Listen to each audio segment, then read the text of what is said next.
welcome back. Today I'm going to play through the story quest.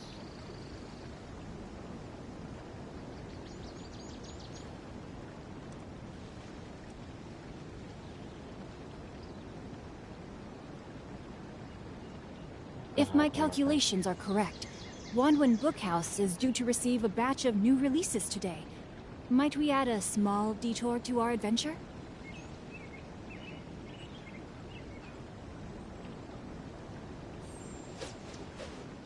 There we go.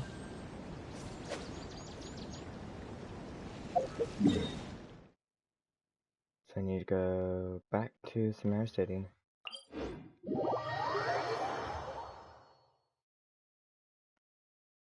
To continue the quest.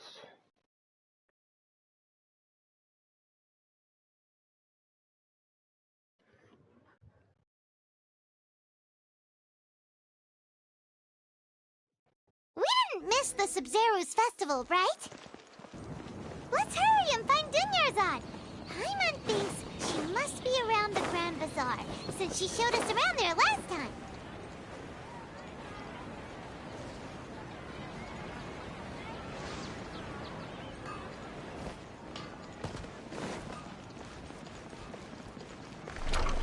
Here. Doesn't look like we missed out on the festival. There she is! Dunyarzad! We're back! Just as promised, Traveler and Paimon. I'm so glad that you two came back to celebrate Lesser Lord Kusanali's birthday. Looks like we made it back in time. Indeed. The festival's tomorrow. We've been preparing for so long that I can't help but feel a little nervous. There's no need to be nervous. Paimon's sure that Lesser Lord Kusanali will feel everyone's gratitude. Thanks, Paimon. I hope that everyone who comes to the festival will also have a good time. Speaking of which, did you manage to make your way to Port Ormos? Discover anything over there? Of course we went. A lot of things happened there.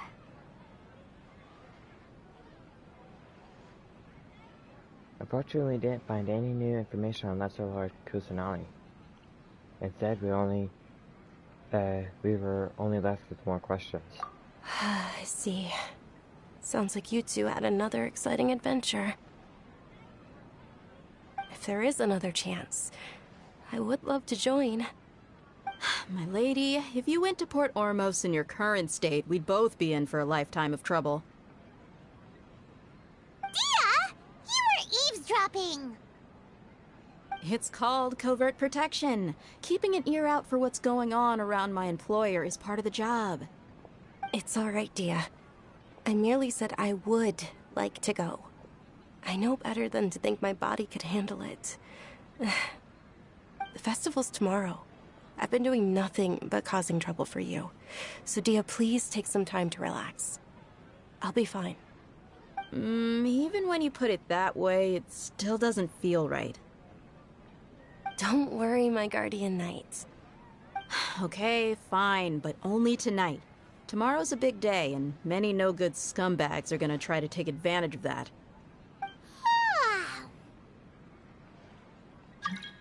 Oh, you two must be exhausted from your long journey back to the city. My apologies for not realizing this sooner. I've already prepared a room for you to rest. Please follow me. Whoa, you're so thoughtful. Paimon's so ready.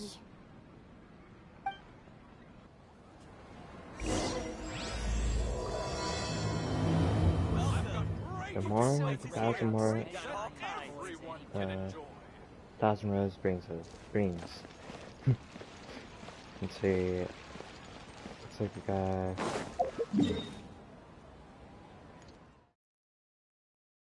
Go upstairs, so I'll just out here. I gotta be fast.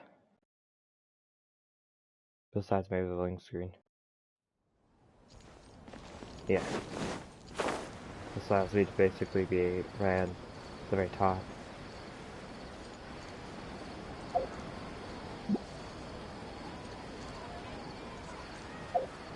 Too bad we can't equip more gadgets. thinking I need seeds for the house. But I also like, wouldn't mind having this camera thing on. And before I liked using this.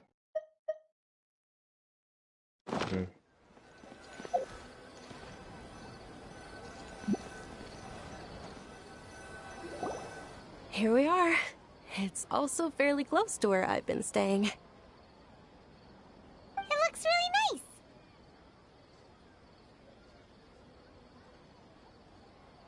nice. Sorry for the trouble, Dunyarzad. Not at all. Just tell me more about your adventures when you next get the chance. That's Paimon's specialty. Paimon can tell you stories next time. Better plans for tomorrow. Oh, if you don't mind, how about we all walk around together tomorrow? All of my friends will be working the festival, and Dia's still insisting on her covert protection. Yeah. It'll be pretty hard to relax and enjoy the festival if Dia's constantly hovering over you, right? I'll keep you company tomorrow. Then let's meet at the nearby bazaar first thing tomorrow morning. Have a great night. It's a deal. Good night, Dunyarzad. I may be too excited to fall asleep tonight. See you tomorrow. Paimon's starting to really look forward to the Sumeru festival too. Will there be lots of yummy food? Oh, no. Thinking about food is just gonna keep Paimon up all night. The earlier we sleep, the better. Let's go inside, traveler.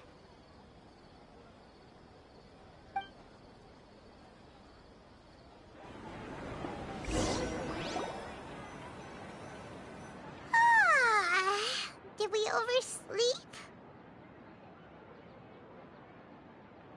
We should go meet Dunyarzad right away.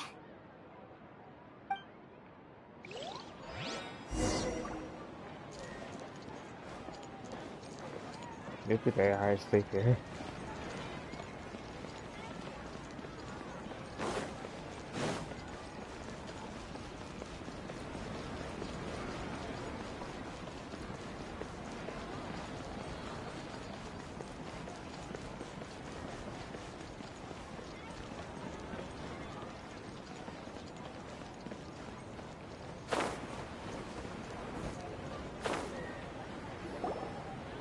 Traveler, Paimon, I've been waiting for you two. Good morning, Dunyarzad. We must have overslept a little bit. Not at all. I arrived early. Today is finally here. I must cherish every moment as if it were gold. You've worked so hard for this day. You gotta enjoy it to the fullest. You know it. It's just that, as expected, I had some trouble falling asleep last night. I'm hoping my body won't be too much of an issue today. Well, shall we? Let's start with the stalls over there.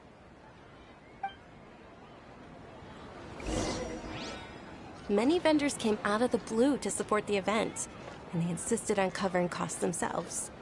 Let's go give them some business. They paid for everything out of pocket? Oh, sounds like they're not in this just for the Mora.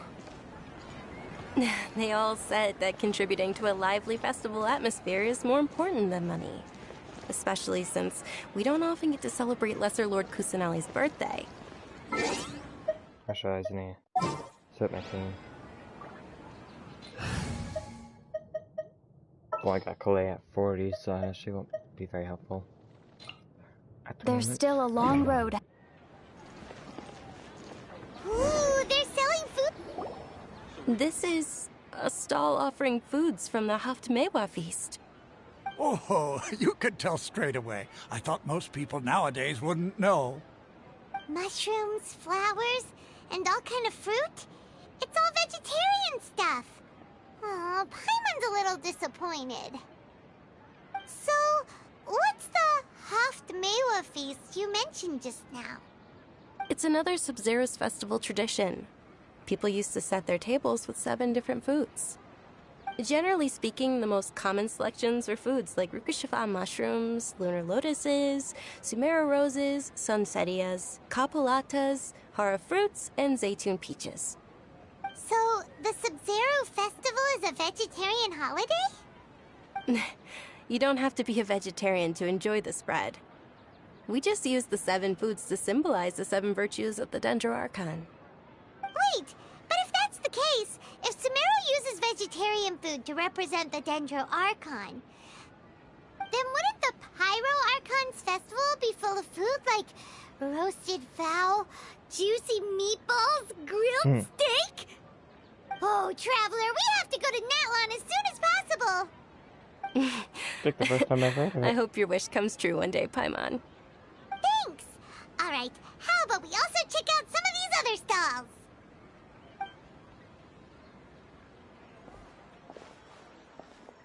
Dear customers, would you like to try your hand at alchemical divination? What's alchemical divination? Those two things sound like they'd be fun to try together.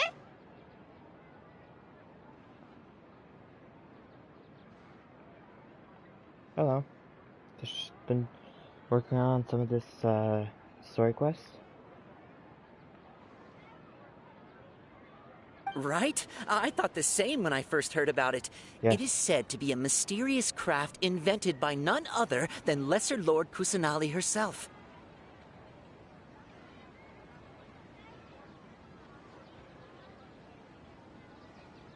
What's up?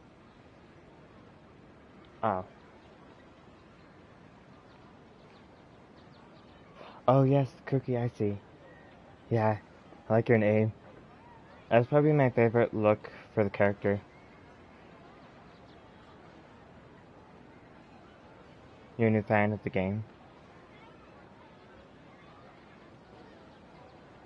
So, how does it work? It's quite simple. After you give me any 2 alchemical reagents, I'll use them to perform a random transmutation. Sure sounds random. So random that it will probably fail. Yeah. That is precisely what we need. After the transmutation fails, your one and only diviner here will interpret the remnants. This entire thing is way too random. Well, according to Lesser Lord Kusanali, everything is interconnected, and all that occurs can be traced back to fate. You could say this is a pearl of old wisdom.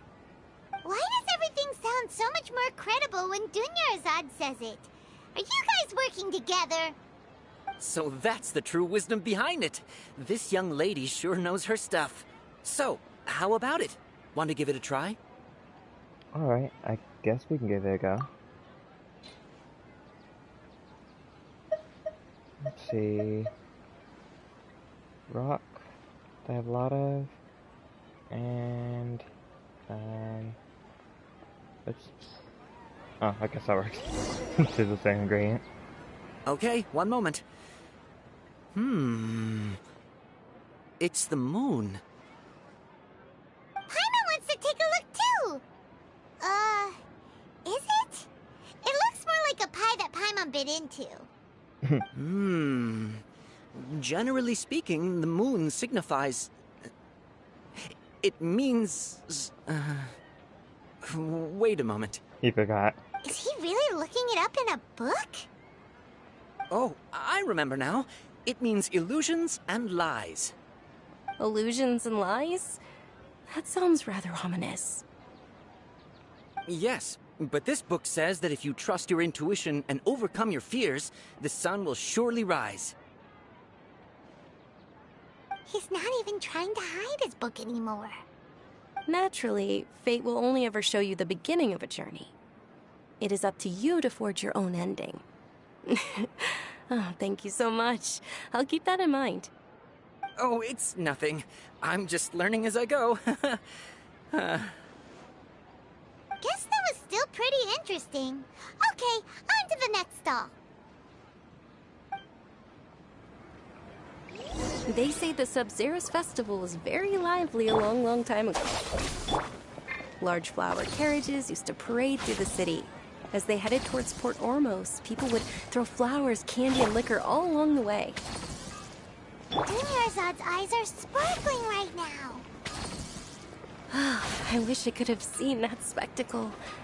But if you ask me, I'm sure Nilu's Dance of Sub-Zeros will be just as impressive. Yeah, I've been liking playing Cookie. It doesn't have as many, I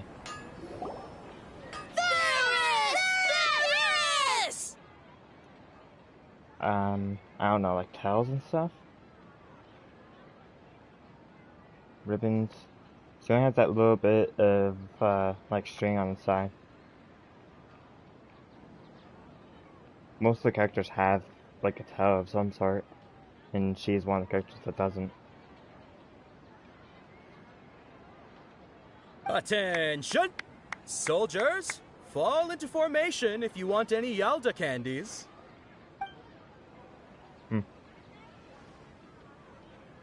It's a weird guy with a weird hat. Hey, it's Dunyarzad! Wow! Miss Dunyarzad, the children love you even more than the Yalda candies. In the few short days it took to prepare for the Sub-Zero's festival, the children have all grown very fond of you. The Hallowed Night of Flowers. It's an honor that you know my name. Attention! In the name of Ferris, the Knight of Flowers, I commend you on your contributions to the glorious Sub-Zero's festival. All right, little soldiers. Take your Yalda candies and don't forget your loyalty to Lesser Lord Kusanali. Dismissed! Yes, Knight Ferris! Just what is going on here? Ferris, the Night of Flowers, is another Sub-Zero's festival icon, and one immensely popular with children. In the past, the actor portraying Ferris would also sit on a flower carriage. It's all thanks to Miss Dunyarzad's sponsorship that the children can make such wonderful memories today. As are we to you, Vihar. Oh, not at all. Oh, speaking of tradition, do you want some Yalda candies? They're a festival staple, and I happen to have some boxes readied here. Take a look and pick whichever one you want. Whichever one? Don't these boxes all look the same? That is the fun part. Each box contains a random flavor. It's up to the luck of the draw. Flavors include lavender melon, hara fruit, sunsetia. Ooh, those all sound pretty good. And there's also lizard tail and oni kabuto. Huh. Huh? What's up with those two flavors? Oni Kabuto is a little spicier than Lizard Tail. Dunyarzad, you tried them before? Traveler, help Paimon pick one. Paimon wants the Sunsetia flavor. Don't blame me if I choose wrong one. It's alright. Paimon believes in you. I also believe in your intuition. Great! These boxes of candy are numbered 1 to 5 from left to right. Which one do you want? Number 1, number 2, number 3, number 4, or number 5?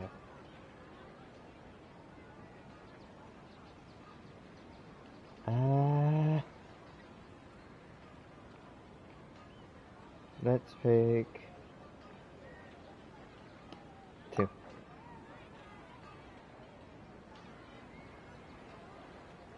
No, 4. Let's see.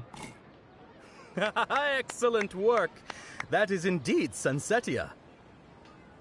Paimon bet you survived so many epic battles because you had incredible luck, and Paimon was right. Attention! Here's your Sunsetia flavored candy. Thanks a lot, Knight of Candies. It's Night of Flowers, not Night of Candies.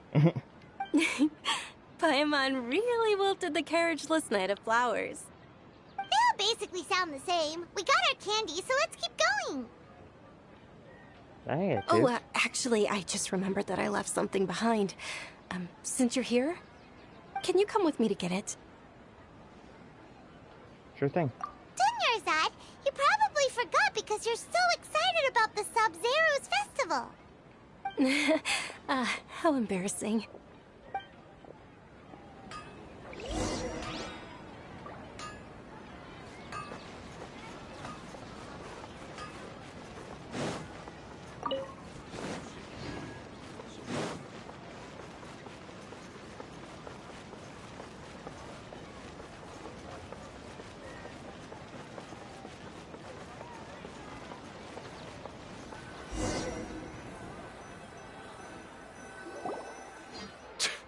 We're too late. Who knew the little lady was such an early riser? I know, right? Hey, wait a minute.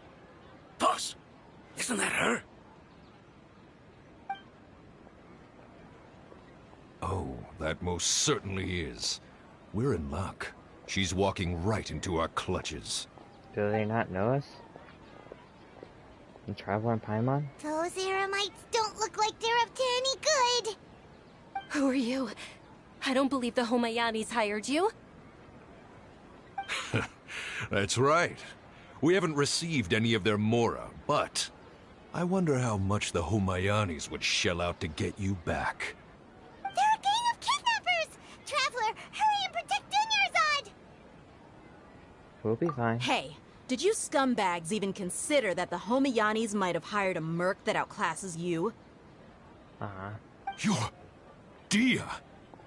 Dia the Flame Mane! No wonder we mercs haven't heard anything about you for so long.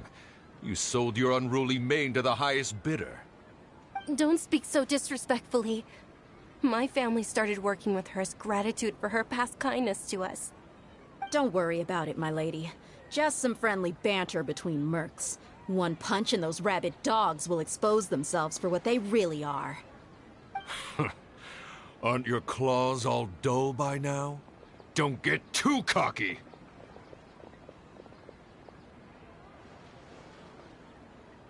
Traveler, take Miss Dunyarzad to a safe location. No, we're gonna stay and help. There's too many of them.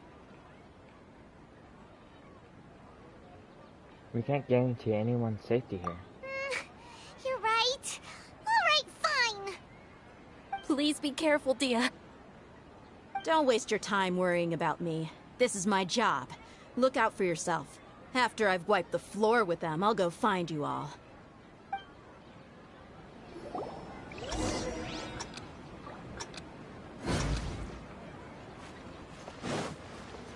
Oh, I guess it's a race to get out of town.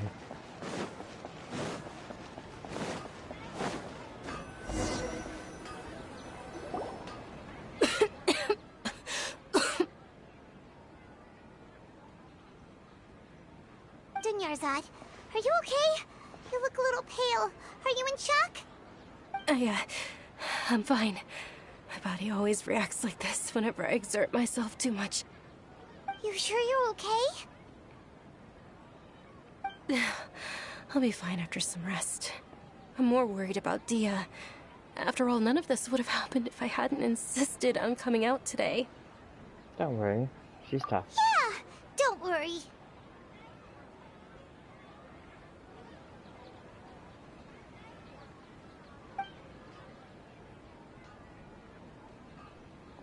My lady, Traveler, found ya. Dia! You took care of them so fast! Any more of them? Or rather, did anyone follow you? No, I just checked. Dia, your arm! Oh, this? I'm fine. It's just a scratch. Normally they wouldn't have been able to land a hit on me at all, but I'm still getting used to this new greatsword. Please, let me take a closer look. Come on, it's nothing. Us mercs aren't as fragile as you think. Hold on, you said something about a new greatsword. What happened to the one you were using before? About that. Well, I sold it, because I was low on Mora. Stuff like this happens every now and then. It can't be. The anonymous donation that was used for the venue's final round of preparations?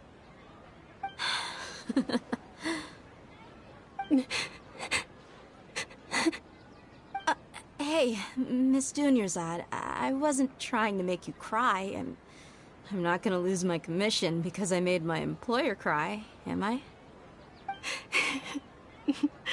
Okay, making your employer cry won't affect your commission, but selling your weapon without permission and getting hurt? I'll have to reevaluate your performance. You're so unreasonable, my lady. Thank you very much, Dia. Don't be like that. I get embarrassed really easily. I was hoping we could see Dia fight. Are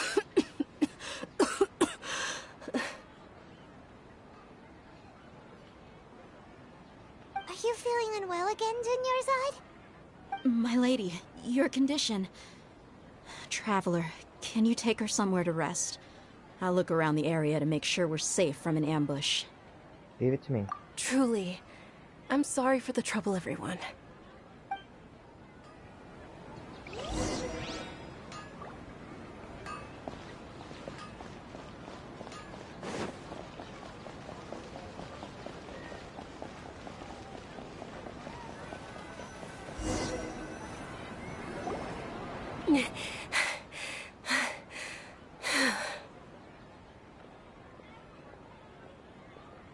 Are you feeling better, Dunyarzad?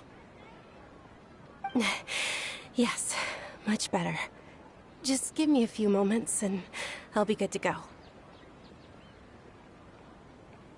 Just how serious is your illness? I didn't realize you were concerned about it. I guess I shouldn't continue to keep it a secret. Is it gonna be this hollow? Not hollow, wither? I was actually born with Elazar. It's terminal now. Yeah. Elazar? Can't believe it's Elazar! Oh, you've already heard of Elazar. In that case, you probably know about its severity. Sumeru's current medical advancements still haven't been able to find a cure. The disease's progression can only be delayed through environmental therapy. Dunyarzad. There's no need to be sad. I've always lived with Elazar and I came to terms with it a long time ago. Compared to the simple fact that I'm afflicted with this, its effects on my life have been much more painful. I know that my family loves me dearly. They've done all they can to provide the best environment for me so that I can live for that much longer. However, I know I will one day succumb to this. Did you know? Before I ran away from home this time, the world outside of my home didn't even know that I existed. Since I was a child, all I could do was sit on my bed and stare at everything outside of my window. I'm sure my family's worried and disappointed in me for running away, but I just didn't want to have any regrets.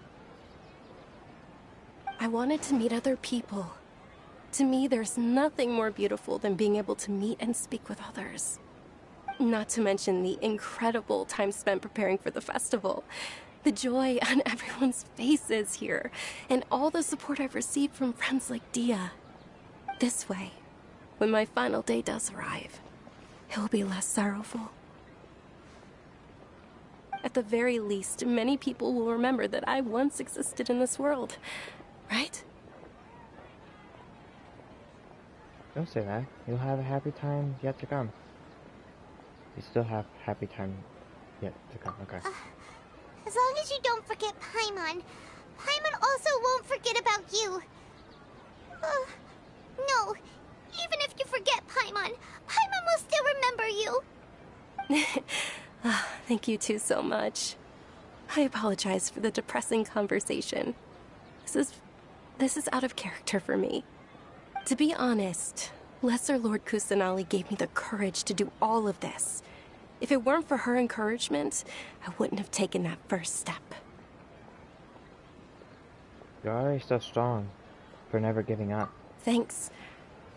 There will always be frustrations in life, but I know that the point of living is not to leave behind any regrets. Right. Oh, right. Isn't it almost time? Huh? Almost time for what? Isn't the dance of Sub-Zeros about to begin? It's the part of the festival that I've been looking forward to the most. Nilu will recreate that legendary scene with her most splendid dancing. And the Sub-Zero's festival will conclude amid everyone's applause and blessings.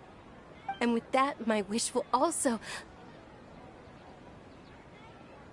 Then what are we waiting for? Let's go to the stage! Yeah, we should still make it in time.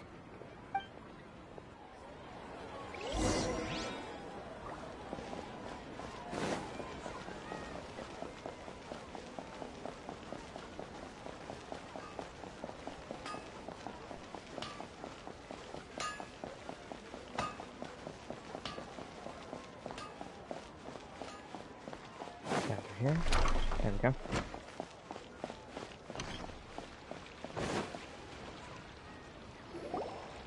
Were you not aware that the law prohibits this type of performance from taking place without prior permission? Over there! Someone's yelling at Nilu! I think I just saw the Academia's Grand Sage. Why is he here in person? But the Dance of Sub-Zeros is one of the key parts of the Sub-Zeros Festival. If we can't perform it... The Sub-Zeros Festival. The law also prohibits the private hosting of large-scale religious festivals. Only the Academia can host such an event. Is it time to fight the If you Academia? continue to resist, we will have to order an investigation into every single event organizer. The Grand Sage has already granted you much leniency. I advise that you exercise tact. How did things turn out like this? The Academia was originally responsible for the Sub-Zeros Festival, but they failed this responsibility for many years. I need to speak with them.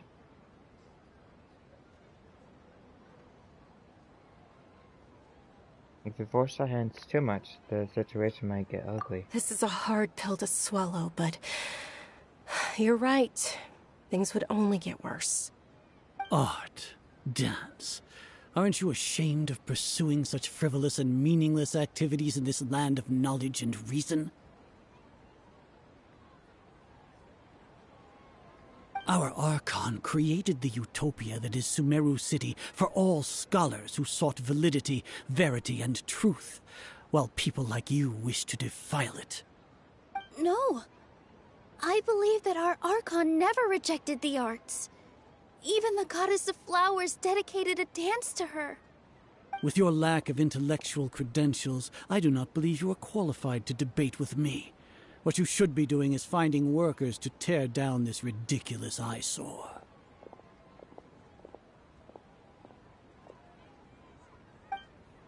When we return, have the scribe draft an ordinance before the next Nyagarbha Day that prohibits public art performances.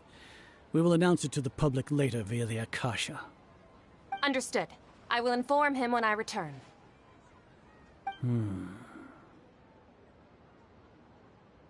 The Sub-Zero's festival. Go celebrate the birth of that god to your heart's content. Nilu, are you okay? Oh, Dunyarzad. You all saw that just now? The Grand Sage ordered us to stop the performance. Yeah. Let's go somewhere the Academia can't find us and perform there. But how do we let everyone know? And what about the atmosphere on the stage? Or we could get people to block them off so they can't interrupt the performance. No. They just threatened to investigate the organizers. If we were caught... Nilu, it's all right. Don't worry about it. But you've been looking forward to the Dance of Sub-Zeros so much. And I know how important this festival is to you. I don't want you to have any regrets. It's okay. Seeing you care this much about my feelings is more than enough. It would be too risky to continue the Sub-Zeros festival at this point. I don't want to get everyone in trouble. If you say so. But you can sneak out for the next Sub-Zeros festival, right? We'll make sure the next one is a smashing success. The next one. Yes. Okay. It's a promise. It will be a smashing success.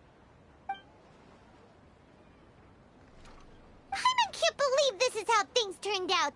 Those heartless geezers.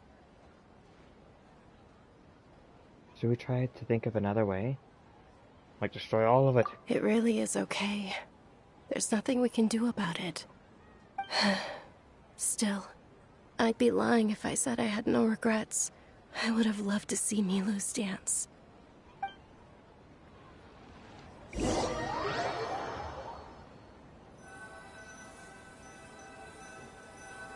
Yes.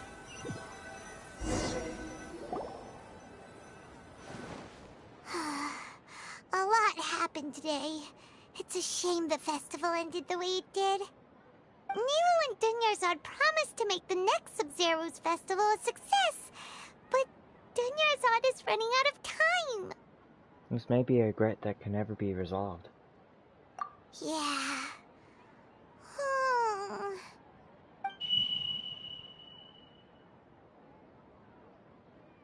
All connections have been secured to construct the most stable framework possible. The project has entered its most critical phase. Power has begun to flow From where?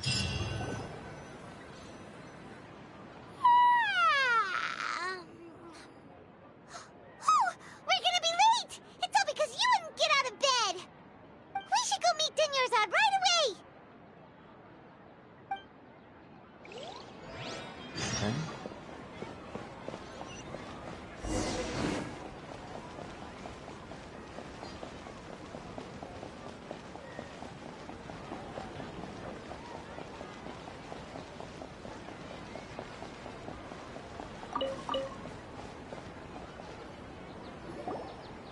Good morning, Dunyarzad. Sorry we're late. Not at all. I arrived early. You seem kinda tired. Did you not get enough sleep? I'm doing well. There's no need to worry. Shall we go? Let's start with the stalls over there. Sure! Traveler? Why are you just standing there? Let's get going! Okay.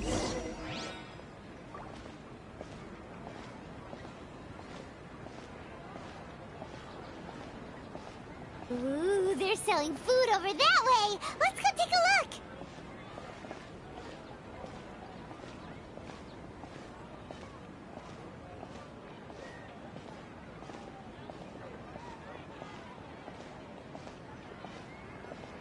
Something seems different. This is a stall offering foods from the Haftmewa feast. You are quite well informed, miss. I thought most people nowadays wouldn't know. They're all plants! Oh, Paimon's a little disappointed. Actually, what is the Haftmewa feast you mentioned just now? It's one of the Sub-Zero's festival's traditions. People used to set their tables with 7 different foods to symbolize the 7 virtues of the Dendro Archon. Something seems very familiar. It's like Groundhog Day or something. Appear to be in the form of the moon. Really? Paimon thought it looked like some kind of food. The moon signifies... It's escaping me for now. Wait a moment. Is he really looking it up in a book? Oh, right. It means illusions and lies. But if you trust your intuition and overcome your fears, the sun will surely rise. Is this deja vu? Understood. I'll keep that in mind. Oh, it's nothing. I'm just learning as I go. Guess that was pretty still cool. pretty interesting. Okay, on to the next stall.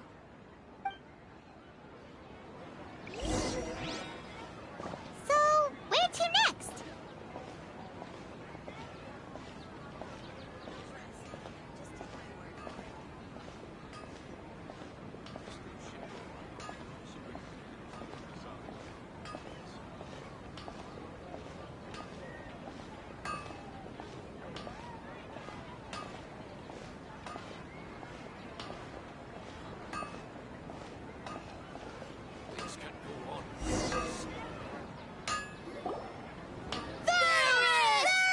All right, soldiers. Now that you have your Yalda candies, don't forget your loyalty to Lesser Lord Kusanali.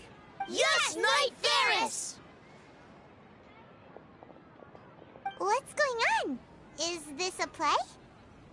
Ferris, the Knight of Flowers, is another Sabzeruz festival icon and one immensely popular with children.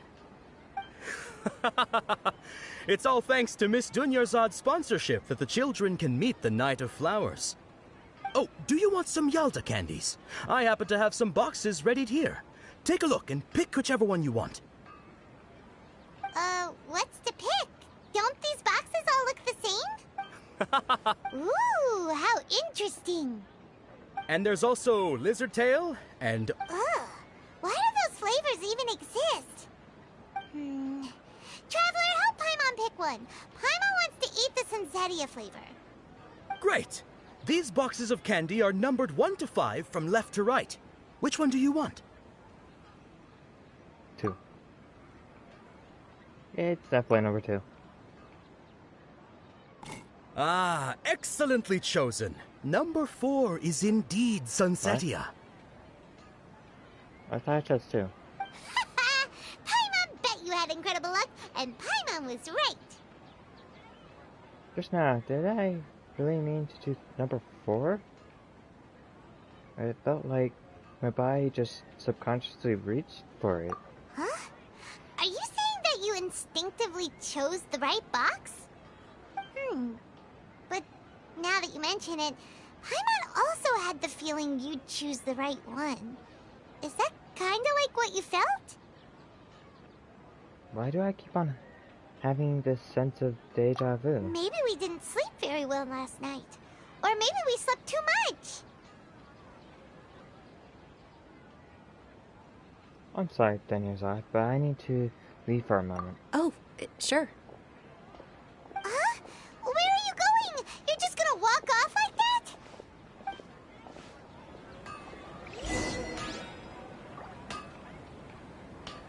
Now she's gonna get captured.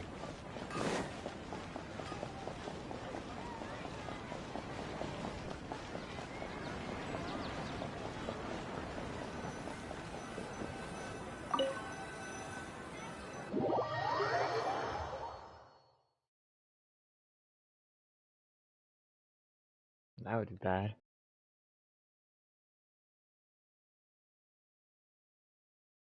Well, but what's her name will protect her, I suppose.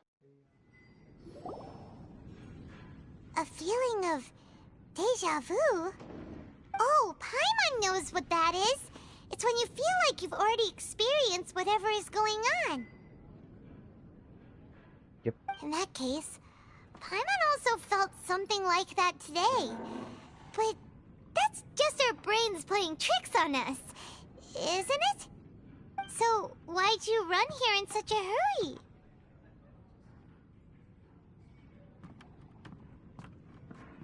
I would do something I normally never do. So that's it! Well, You're intentionally doing things you usually wouldn't and seeing if you still get that same feeling of deja vu.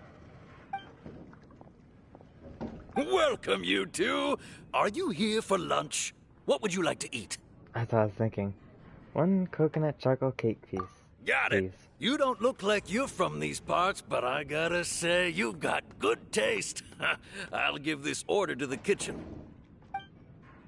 Coconut charcoal cake? Isn't it that burned thing that didn't look tasty at all? Oh, Paimon understands what you're trying to do now. You'd never normally order something like this. Does sound kinda yummy though.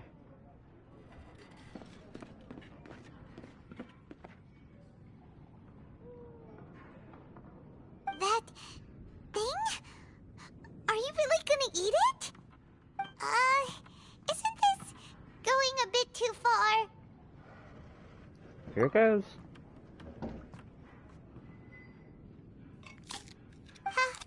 How was it?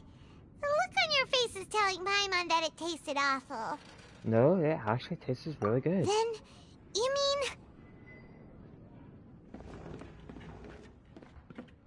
I've definitely eaten this flavor. That's impossible! We were just talking about how gross it looked! Would this be a case of taste bud deja vu? Looks like I tried this before. Paimon also gets the impression that we've been here many times, even though we aren't regulars. How about we go out again and try something else?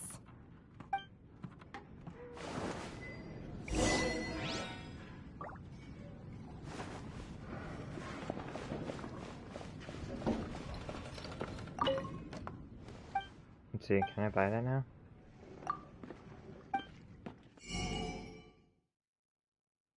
I think I will buy the delicious version. So that is very cool. Doesn't look like I can. Oh, I can buy more of the beans. Just make sure not to give it to Ida.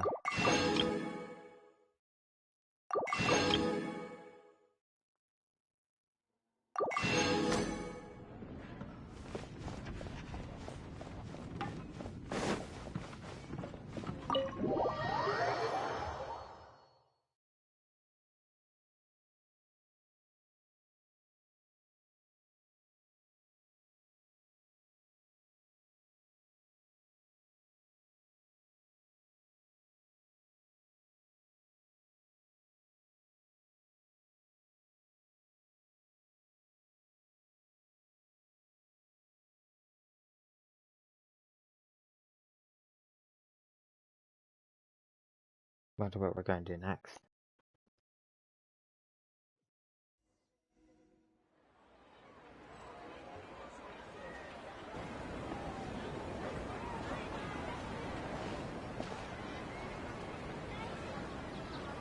Hey! Dinyarzad is sitting by herself on that bench over there.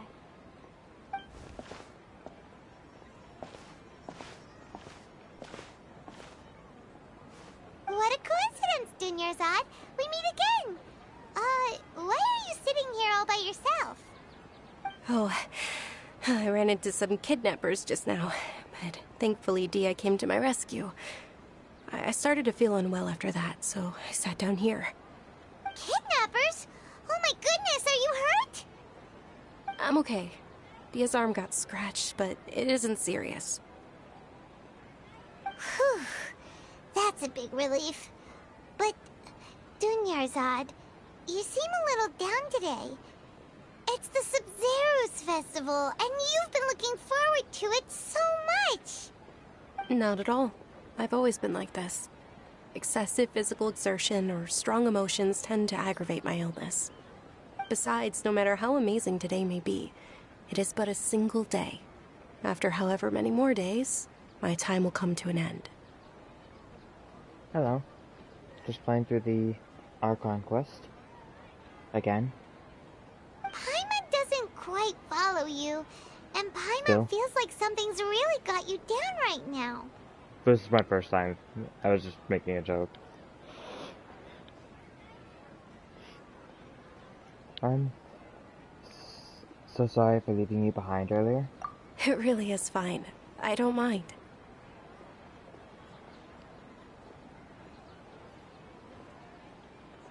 I just experienced a number of strange events. Huh? Did something happen?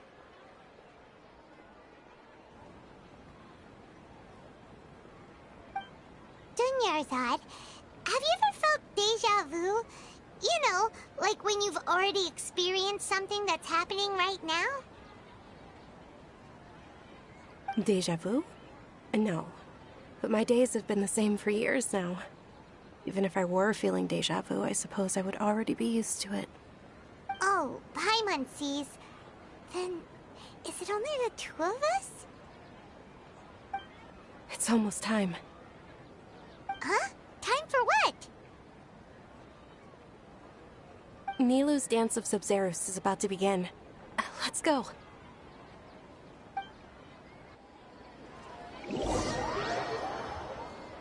Oh, it's teleporting me by the sound of it.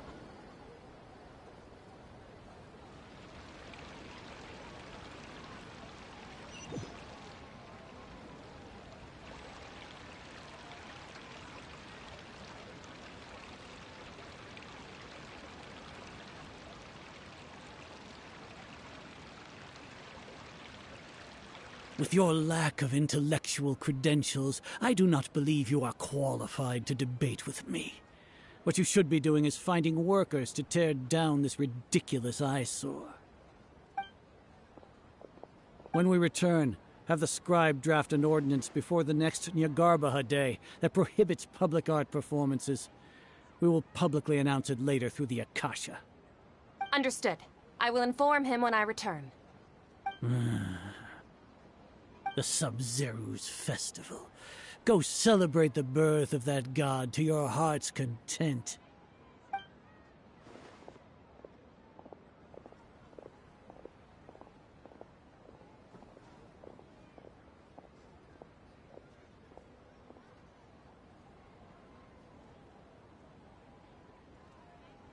Nilu, are you okay?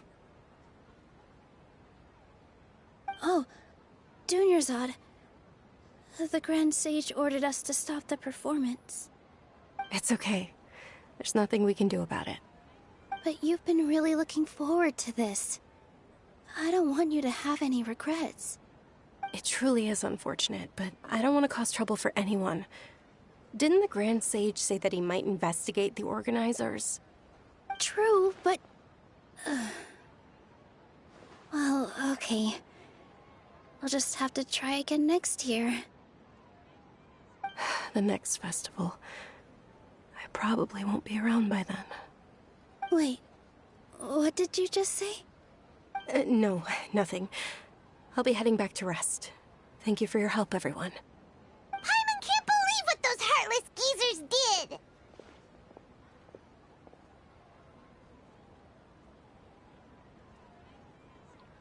For some reason, I feel like this outcome was inevitable.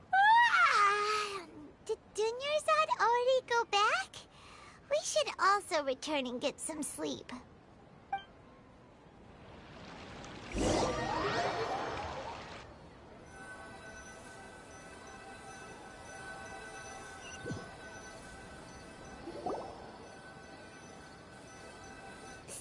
in the end, you still couldn't figure out what that deja vu feeling was all about?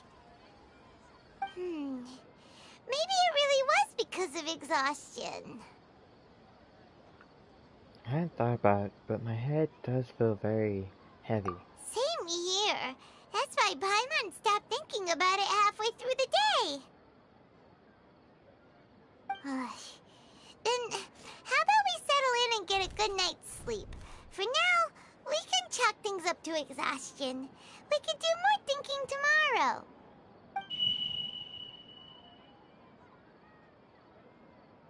Observing a modest drop in the output of Jnana energy, but values still remain within normal parameters. Continue to monitor for variances in the data and find the cause as soon as possible.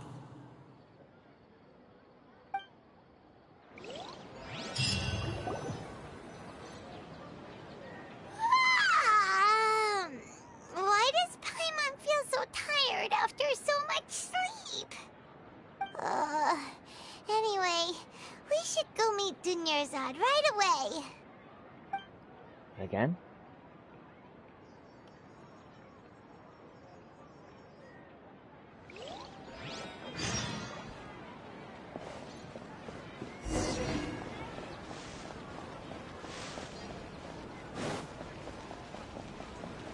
Oh, imagine if you just do this over and over and get all the resources. Until I think I have plenty. Good morning, Dunyarzad. Sorry to keep you waiting. XP and weapon XP.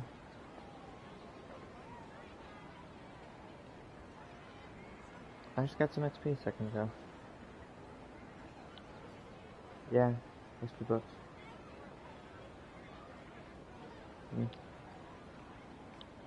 Not at all. I arrived early. Huh? Paimon thinks you sound kinda tired. Did you not get enough sleep? I'm doing well. There's no need to worry.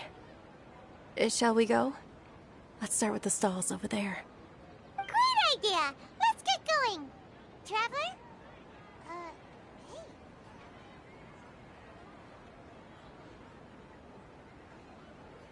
This feels all too familiar.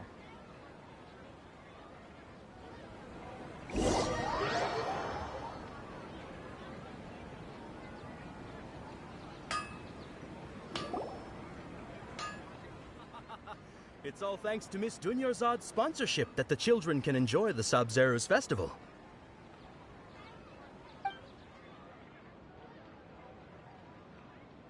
Oh, are you interested in Yalda candies?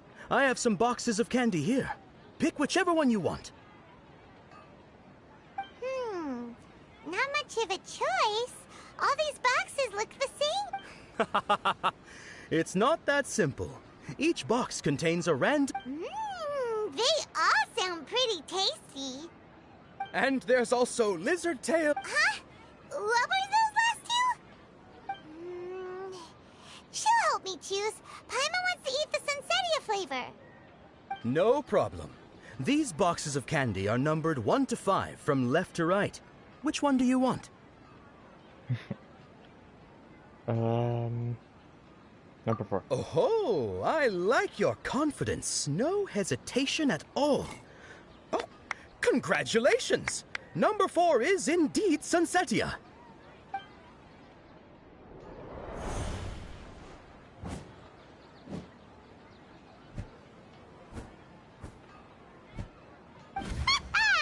Paimon knew she always had incredible luck.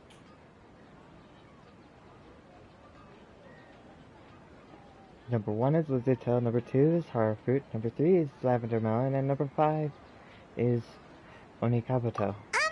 Paimon's not really interested in the other flavors. Ah! Wait. How did you know? Don't tell me that you already knew which flavor was in each box. What? She was right about all of them? That couldn't have been luck. How is this possible?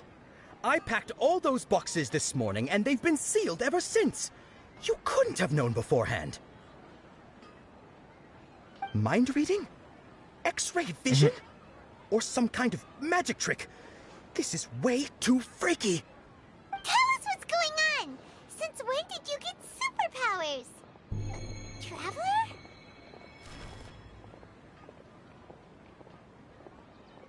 Just now, that was... Hey, where are you going? Look complimentary to the Lesser Dork finale. Did you see something? Us leaving Dunyarzad without letting her know is kinda rude, you know.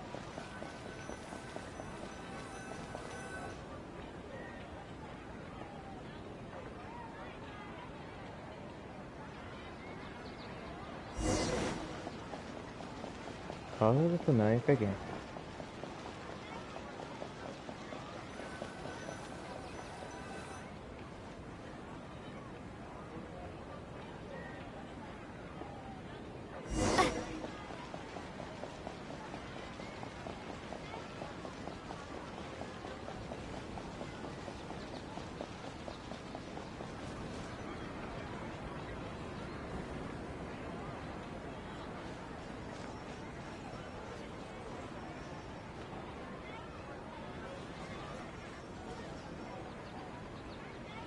What are you looking for?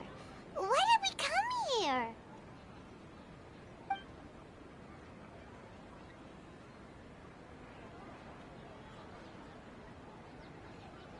Familiar figure. An overwhelming sense of Traveler? deja vu.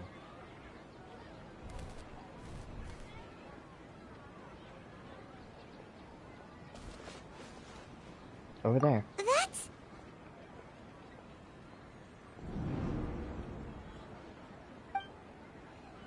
Was she actually in the cage?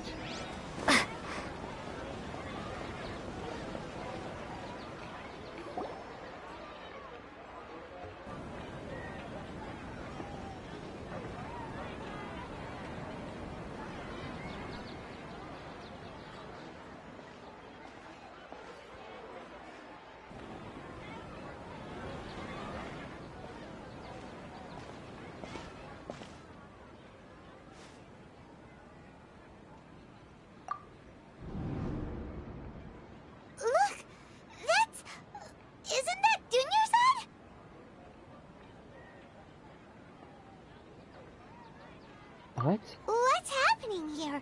Why are there 2 Dunyarzad's? You already know that this isn't your first Sub-Zero's festival, don't you? I'm sure you already know how to use this. A knowledge capsule? Where did you get it? What's inside? You should use it too, Paimon.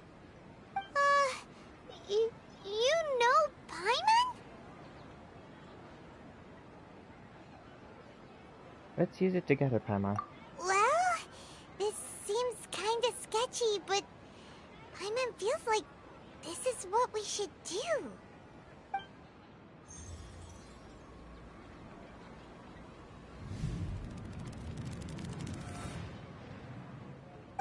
What the?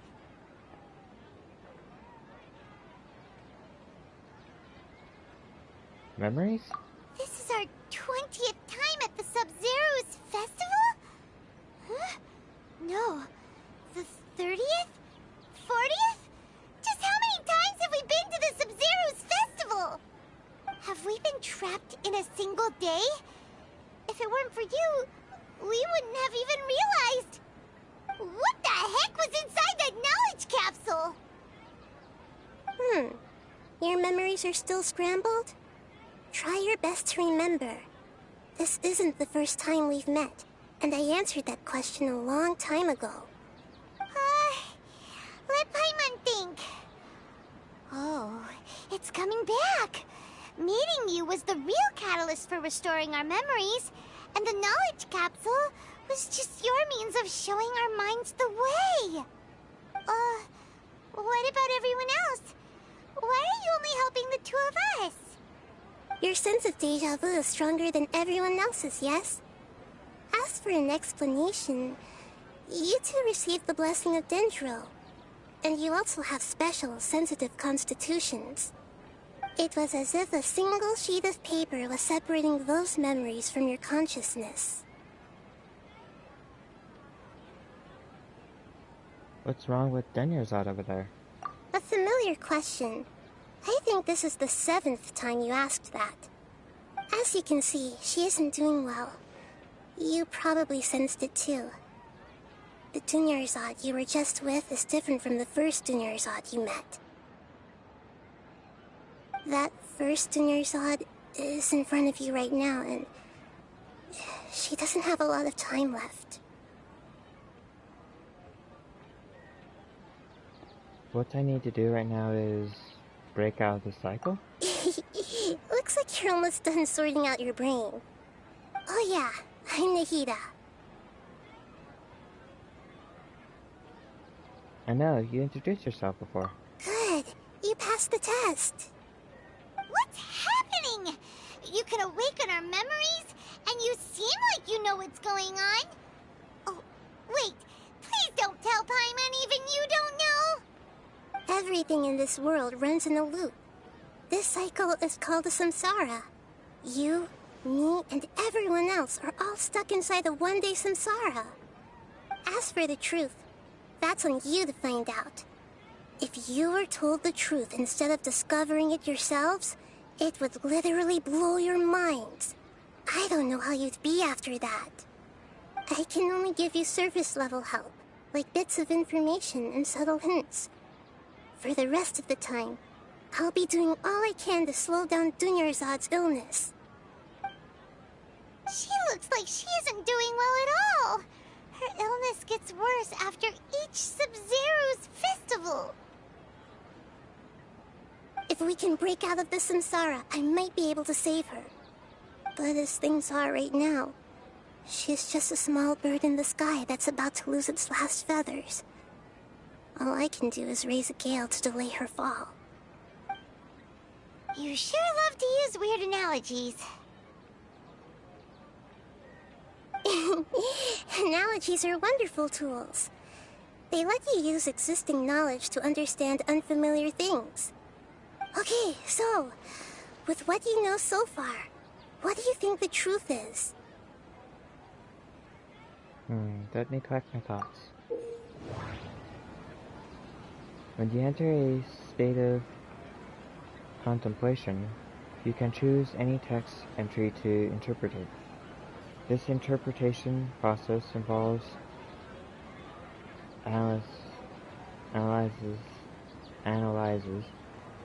analysis of the text entry and may yield new entries.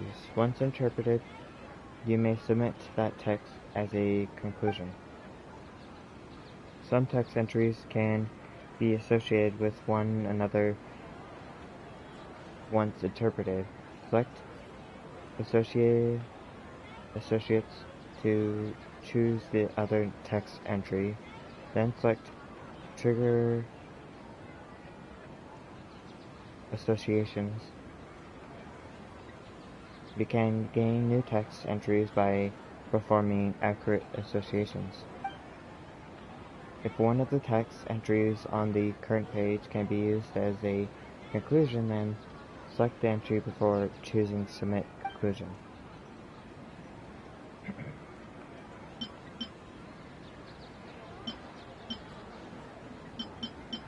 Let's see. Grand Sage said, "Go celebrate the birth of that god to your heart's content." Did he mean something more?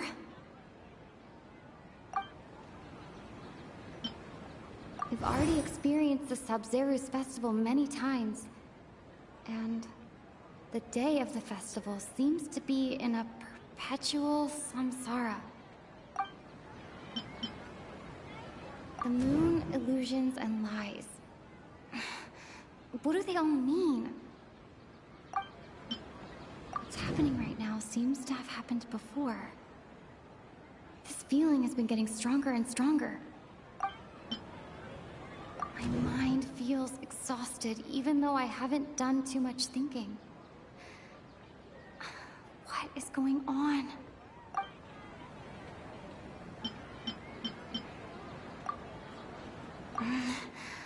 I can't seem to cohesively piece everything together.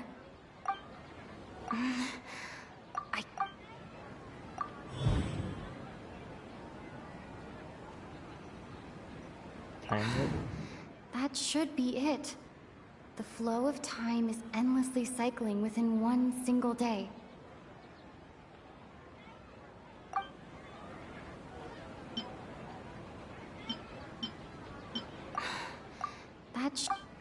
My mind feels exhausted, even though I haven't done too much thinking. We've already experienced the Sub-Zeru's festival many times, and the day of the festival seems to be in a perpetual samsara. Grand Sage said, "Go celebrate the birth." The moon What's happening right now? I guess I can't do anything else. A time loop. You've given similarly wrong answers in the past. A pity. Still the wrong answer? Paimon thought that made a lot of sense. It feels like time's just repeating itself. A simple time loop can't explain some of the phenomena. You two are still missing a lot of information. Unfortunately, I can't give you any more hints.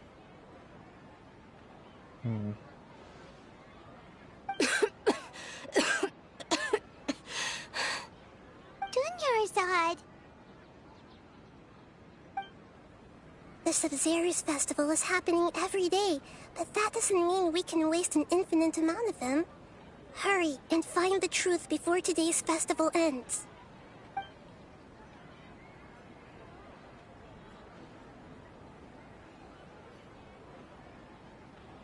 Let's think about our current situation. To save Dunyarzad, we have to escape the samsara of the Sub-Zeru's festival. And to do that, we need to figure out what's happening. The truth. Nahida rejected the idea of a time loop, so we must have missed something, right? Paimon's memories say that we've already done this many times, but let's go talk to people again. It's more productive than sitting here and scratching our heads. Why don't we start with those stall owners?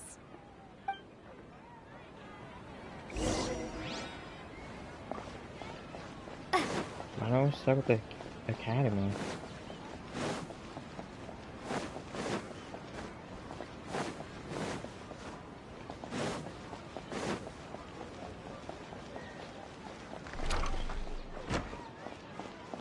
Back up along my pick a job.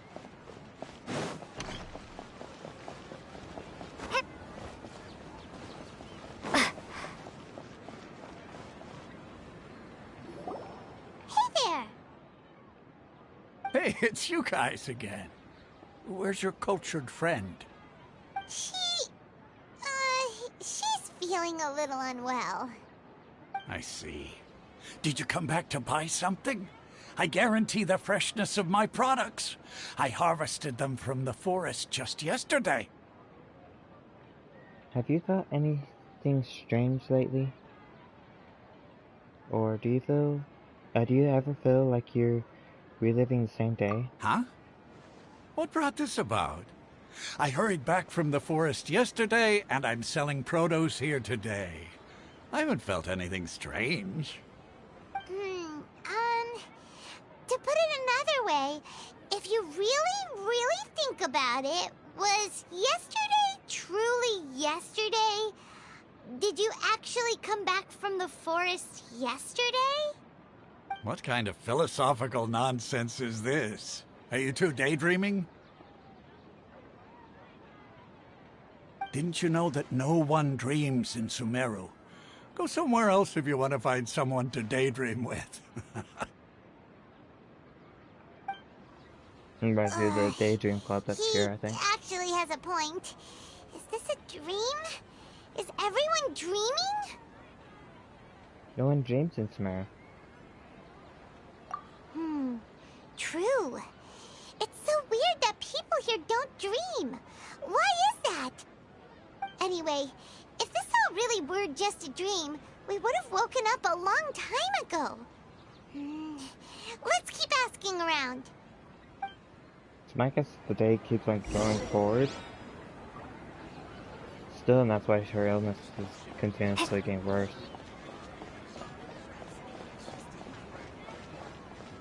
Although we're really living the same day over and over. Oh, it's you two. Was my divination so accurate that you felt compelled to compliment me in person? We actually did run into a situation. Ooh, I knew it! I told you, the god's divination is highly accurate. You just hadn't fully understood its significance yet. You're really excited about this, huh? That's exactly why we came back. Help us better understand it. Help you better understand it? Well, that isn't exactly what I excel at. So, you're admitting that you don't have a clue? Anyway, what kind of situation did you get into?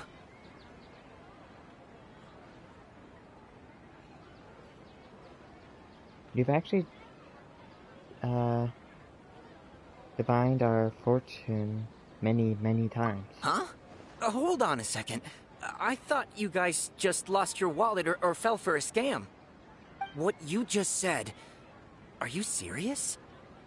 Does that kind of thing actually happen in real life? Paimon knew you weren't going to believe it. Marvelous. Truly marvelous. I believe you. Recall the interpretation of your divination. The moon, illusions, and lies. It really felt like an omen. When you say it like that, the divination does sound like it's related to what's going on. Can you read any more into it? I believe that the Archon's revelations are never more than vague hints. Anything more specific is beyond the reach of mere mortals. The book only says, if you trust your instincts and overcome your fears, the sun will surely rise. So that's how it is. Looks like fortune-telling is just fortune-telling. It's no good for practical problems. We haven't made any progress. Who else can we talk to?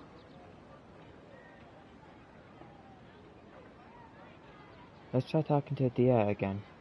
Paimon remembers that we tried talking to her a couple of times, but she always thinks we're playing pranks on her.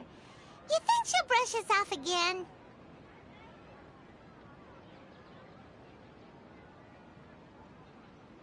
she cares a lot about Dunyarzad. Yeah. If we tap into Dia's strong sense of responsibility as a mercenary, then she'll definitely take us seriously. At this time of day, Dia's probably just finished beating up those kidnappers. Let's go find her. Okay.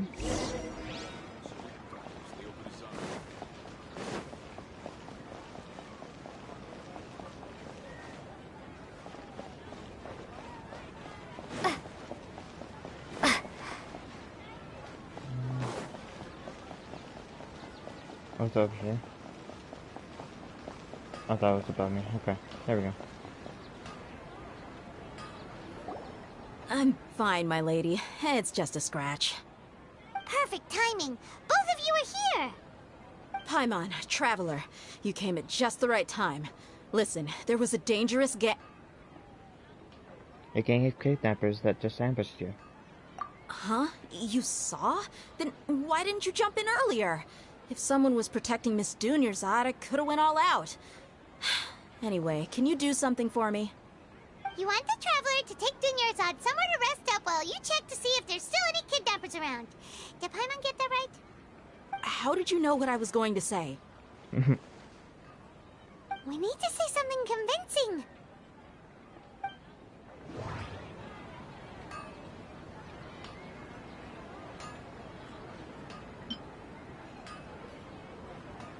Dia's claymore? Dia sold her greatsword to raise additional funds. And then she was injured because she wasn't used to her new weapon.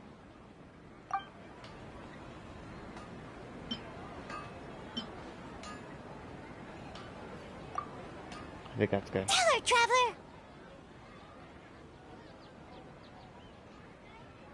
You got injured because you aren't used to your current greatsword. You sold your greatsword to support the festival. I didn't tell anyone about that. Including Miss Dunyarzad. You couldn't have known. And just now, you literally took the words right out of my mouth. What's going on? All right, so this is the situation. You explained everything to Dia. It's kinda hard to believe what you just told me. First, let me make something clear. Most of us desert dwellers might not be the scholarly type, but we do have basic common sense. Have you noticed something off about Dunyarzad? She's quieter than usual. Uninterested in anything and really gloomy. Yeah, she isn't the same as before, but her parents said that this is how she was like at first. Huh? At first? I don't quite understand what you're all talking about. I'll go rest on the bench over there. My lady, are you angry? Come, see, I'll show you some evidence. All right, I'll give you the benefit of the doubt since you knew about my greatsword. Let's make this a quick trip. Miss Dunyarzad isn't completely safe here.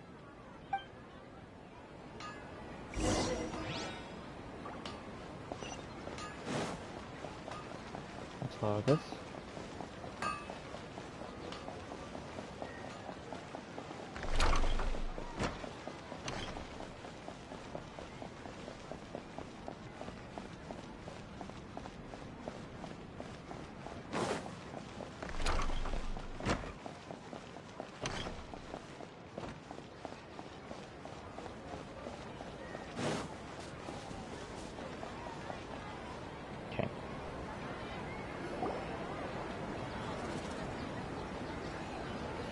Nahida! We brought a friend! Are you busy? I thought I told you that it won't help to bring anyone here. We just wanted her to see the real Dunyarzad's condition.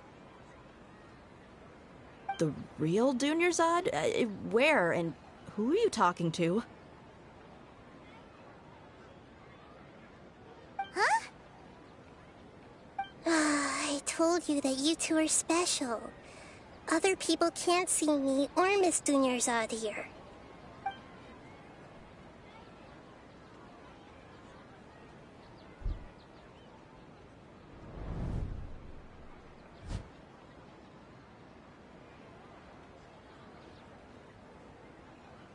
Hold on. Over there. Is that? You can see her? Wow. How perceptive. Does she have invisible antennae? Miss Dunyarzad, she's lying down here, isn't she? How's she doing? Her condition's really bad, and she's basically in a coma. How did you know she was here? I can sense her aura. There are also lingering feelings of something like regret or disappointment. What happened? Do you believe us now? The Sub-Zero's festival has been repeating itself. We began discussing it with issues about it. So, you think the sages are behind this? Yeah, they've always been against us. Wouldn't surprise me if they're using the Akasha to intentionally repeat the Sub-Zero's festival as a sick joke. You have a point. Aside from the Dendro Archon, the Academia's sages are the only ones in Sumeru who could pull off something like this. Maybe there's more to the Akasha than we know. Nahida, can you tell us anything about the Akasha? Right! Didn't you awaken our memories using something that looked like a knowledge capsule? That means you must know something about the Akasha! The Akasha relies on the power of a gnosis to operate, as it is the manifestation of the God of Wisdom's power. It compiles the wisdom of the entire populace, and it grants knowledge to the people. A gnosis could do that? No wonder the Akasha is so magical. It's being powered by the gnosis of Sumeru's Archon. So, this Nahida you mentioned, what did she say? She said, and Paimon quotes, "The Akasha relies on the power of a gnosis to operate, as it is the manifestation of the God of Wisdom's power. It compiles the wisdom of the entire populace, and it grants knowledge to the people." Compiles the wisdom of the entire populace and grants knowledge to the people. Wait. What's up? I get the grants knowledge part. That's what people have always used the Akasha for. But compiling the entire populace's wisdom? How does that work? Did she mean that the sages enter new knowledge into the Akasha?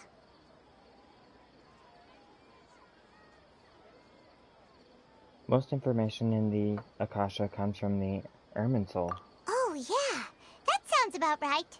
What do you think?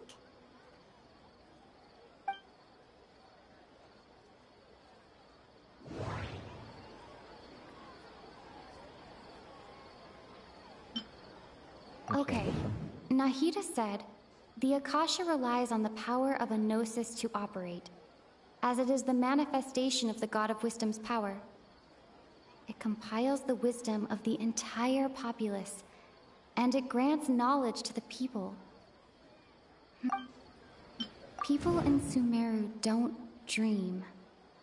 What a strange phenomenon.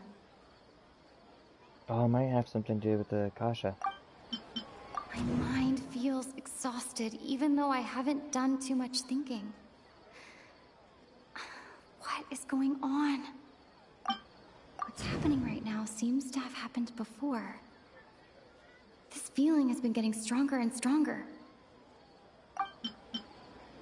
Okay, Nahida said... That doesn't sound right. I need to carefully think things through. People in My mind... Okay. You mean normal mental the fatigue? Akasha is causing our mental fatigue? Huh. Now that I think about it, my head's been feeling unusually heavy. When the desert dwellers set off on their quest for knowledge, a sage once said, knowledge always comes at a price. Compiling the entire country's knowledge. You think the Akasha pulled a 180 and is extracting information from us? But how would it do that? Who knows? The Akasha can put knowledge into our heads, so who's to say that it can't also poke around in there? We don't know any specifics. What's the point of doing something like that? Just think about it. If you could combine the knowledge of every single person in Sumeru, then you can basically turn Sumeru City into a single massive brain. This hive mind could make breakthroughs in problems that even the smartest geniuses can't crack. An excellent deduction. And the analogy comparing Sumeru City to a massive brain? I love it. In that case, we should take off our Akasha terminals right away. Maybe that'll solve this problem. It's worth a shot. Oh, why don't we get everyone to turn off their Akashas? Yeah, I was only wearing this for show in the first place. Didn't expect the sages to cook up such a conspiracy. Mark my words, when this is over, I'm getting evidence and exposing this whole thing to the public. How does everyone feel? Actually, I know something else. Huh? What is it? I feel like at the end of the day, there's always the sound of a beep. Oh, that! Paimon knows what you're talking about. It's a single soft beep that sounds like it's coming from the Akasha terminal. The sound of a beep. Could it be a prompt tone for when the Akasha is operating? I heard the same sound in Port Ormos. That's probably an important clue. We weren't using our terminals, but we heard a beep anyway. Just like that. Traveler, did you hear that? I heard it too. Our ears aren't messing with us. There was definitely a beep, but it sounded like it was coming from inside my head. We took off our Akasha terminals. Are you still sleeping? Phase runtime has exceeded its expected length. At this rate, there may be casualties. But we cannot lose all of our progress.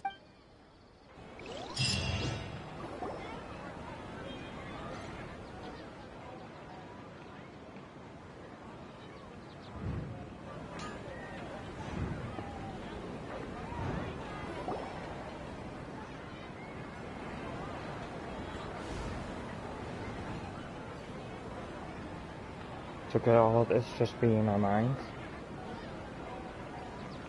Like Paimon remembers everything! Good. You adapted quickly this time. At the end of last night. We definitely took off our Akasha terminals last night, but we still heard that beep. Why is that?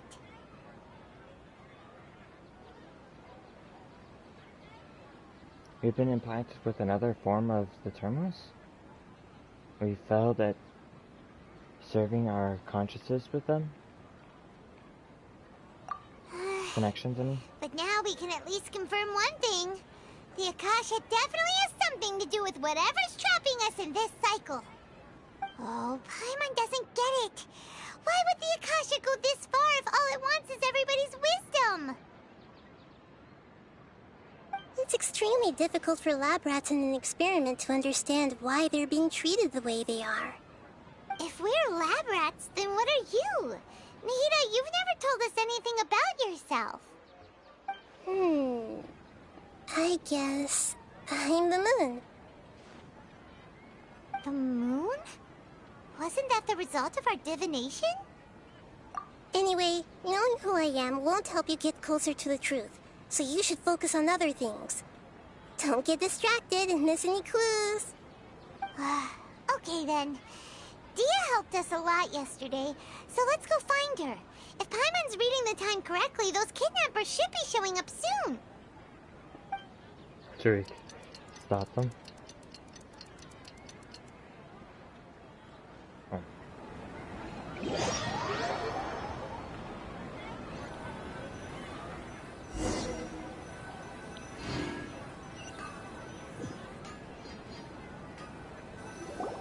Ah, there you are.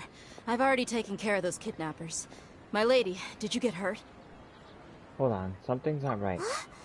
Dia? She didn't get scratched. What's wrong? Why are you both gawking at me like that? You didn't get hurt this time. Huh? What do you mean this time? Why are you so surprised that I managed to get out unscathed? Those kids were amateurs.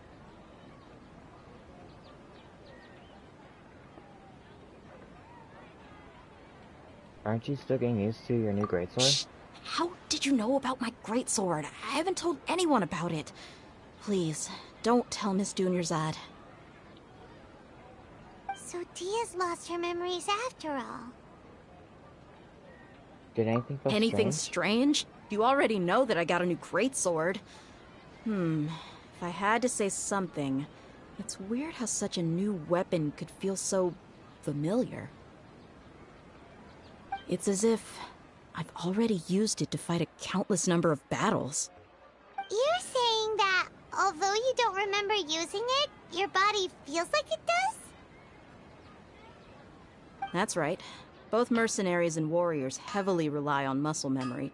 Only knowing the theory of battle won't get you anywhere. Traveler, what do you think? Could it be because we removed our Akasha terminals? Yeah! Paimon's feeling really hopeful. Is it possible that we've already broken free? Oh, you're right! Earlier in the Samsara, something like this would have never happened. Well, I will know for sure at the end of the day. I have no clue what you two are talking about, but it's still dangerous here, so... So you want us to take Dunyarzad somewhere else to rest while you check if there are still more kidnappers around, right? How did you know what I was gonna say? Can you read minds? Forget it. Go and do your thing.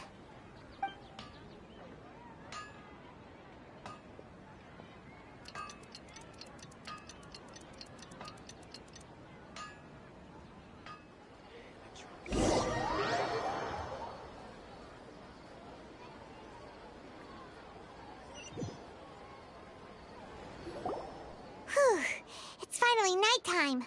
Aside from Dia not getting injured, everything seems to have stayed the same. Listen, Nahida, we found out that Dia got out just fine today, even though she got injured every other time she fought the kidnappers. Do you think the Samsara has been broken? Have we saved Dunyarzad? Really? Good job on all that progress.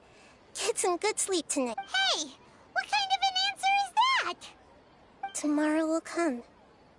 Everyone assumes this is common knowledge, but the only way you can know that for sure is if you experience tomorrow. How many todays has it been? Is it possible that today will be followed by yesterday? Does tomorrow truly exist as anything beyond a made-up concept? It's even possible that this entire world is a lie, and the history of the whole world has just been one endless Sub-Zero's festival. Okay, no more. Paimon's brain is already shut down. That's why it makes no sense to waste your energy thinking about things you will learn tomorrow. Get some good rest. You know, use the bathroom and flush your anxiety dookie away. Huh? Hold on, what did you just say? Did Paimon hear you correctly? Huh? People always say they feel a sense of relief after they take a duk-duk. That's why I suggested you could try that. Is that so strange? It's so strange and so against common sense that Paimon's at a loss for words. You were sounding kind of smart just a minute ago. We're going to go get some rest now. Yeah. Even though it's happy and lively at the Sub-Zero's festival every day, it feels like it's been a long time since we've really gotten to relax. Let's go back to our room. Continue the harvest. Compared to what we stand to achieve, these sacrifices are trivial.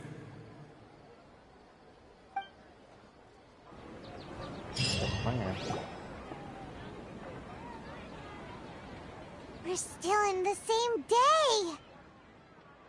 As suspected, it's not as simple as we thought. Nahida, you already knew last night that we didn't break out of the Samsara? Why did you tell us?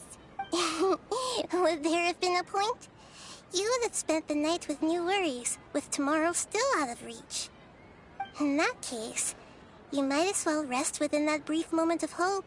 An opportunity like that doesn't come by often, and I thought it might help you clear your minds. Paimon thought the Duke did that! Whatever. Guess you were looking out for us after all. Of course. In the time we've been together, you two have been everything to me. Paimon's flattered and everything, but maybe you're taking things a little fast. What I mean is, even though I had asked you to solve this puzzle, you two are still the only ones who can see me and sense my presence. In other words, if you weren't here, I may as well not exist. That's why you two have been everything to me. Get it? Nahida's talking about confusing stuff again. Anyway, that's enough chit-chat. So, Traveler, did the new clues yesterday help you gain a new understanding of the situation? The time loop is indeed incorrect. Huh? Why are you scrapping your previous theory?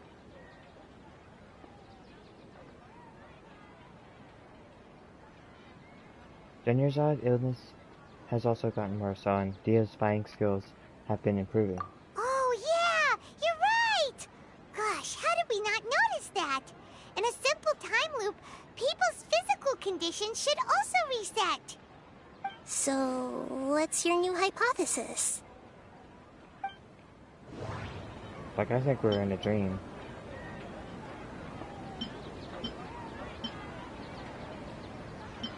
Okay, let's start from the beginning. The moon, illusions, and lies. What do they all mean? Those don't matter. Mercenaries rely heavily on muscle memory. And Dia was able to use her experiences to avoid injury in later samsara cycles.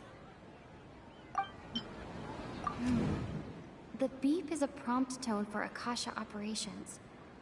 We still hear it every night, even though we removed our Akasha terminals.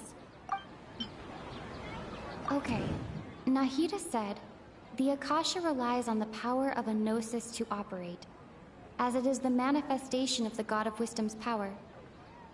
It compiles the wisdom of the entire populace, and it grants knowledge to the people. We've already experienced the Sub-Zeru's festival many times, and the day of the festival seems to be in a perpetual samsara.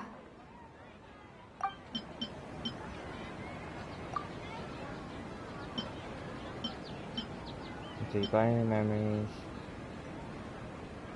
with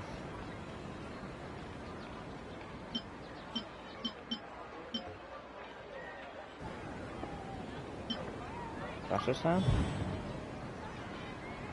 If all our memories of a day are erased at the end of that day, then we would unwittingly relive that same day again and again.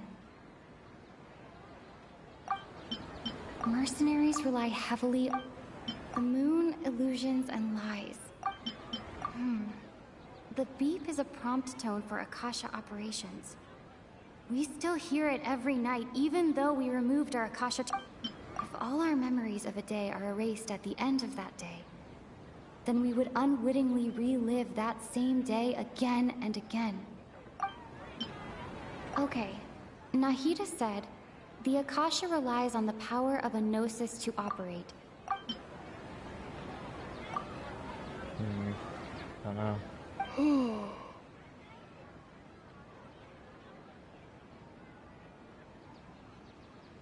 We're in a time loop. Instead, our memories are being erased at the end of each day. Oh!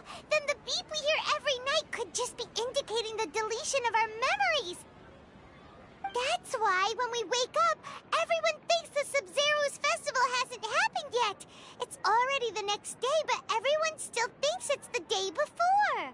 Problem with that idea is then fruit and stuff would be bad.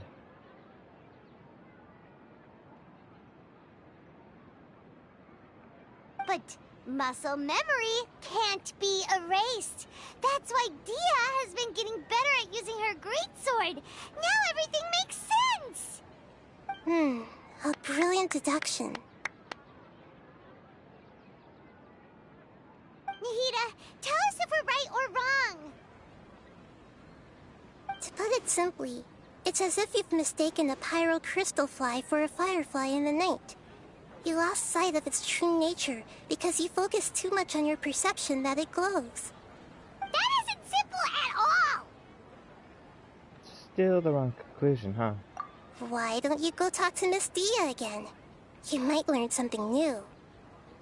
Right! She did help us find our latest clue after all. Let's go!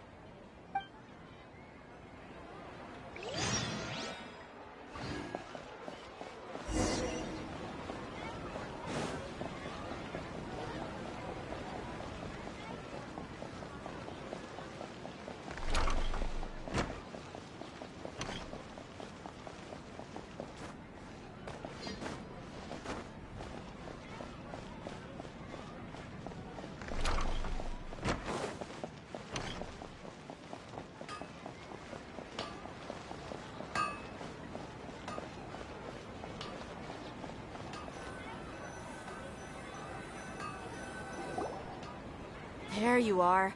Really took me a while to find you. As expected, Dia also didn't get hurt today. Get hurt? Why would I? Don't underestimate me. Well, you're still getting used to your new greatsword. Huh. Truth be told, I also think it's pretty strange. It just suddenly felt so familiar in my hands and... wait a second! How did you know I got a new greatsword to begin with?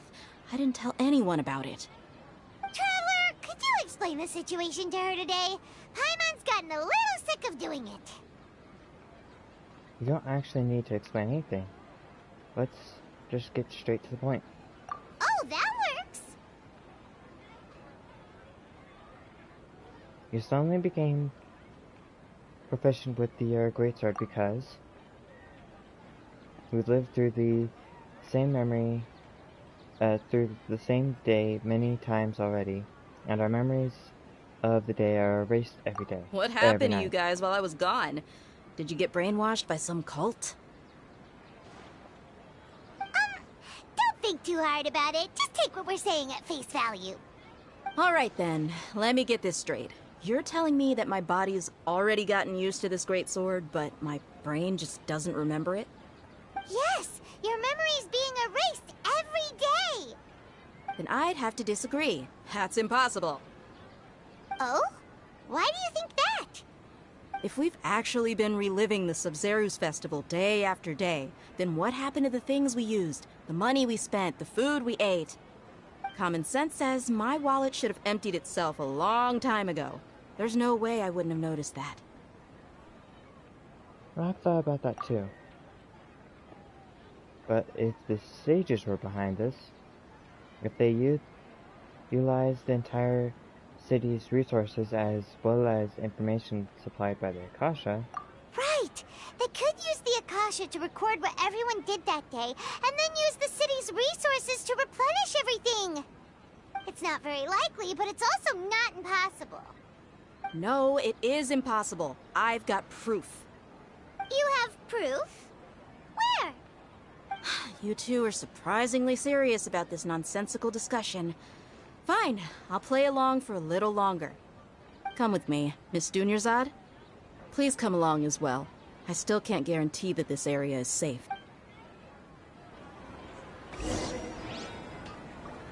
Paimon can't believe it's Dia who wants to show us something this time. 2 days ago, we were the ones taking her to see Dunyarzad.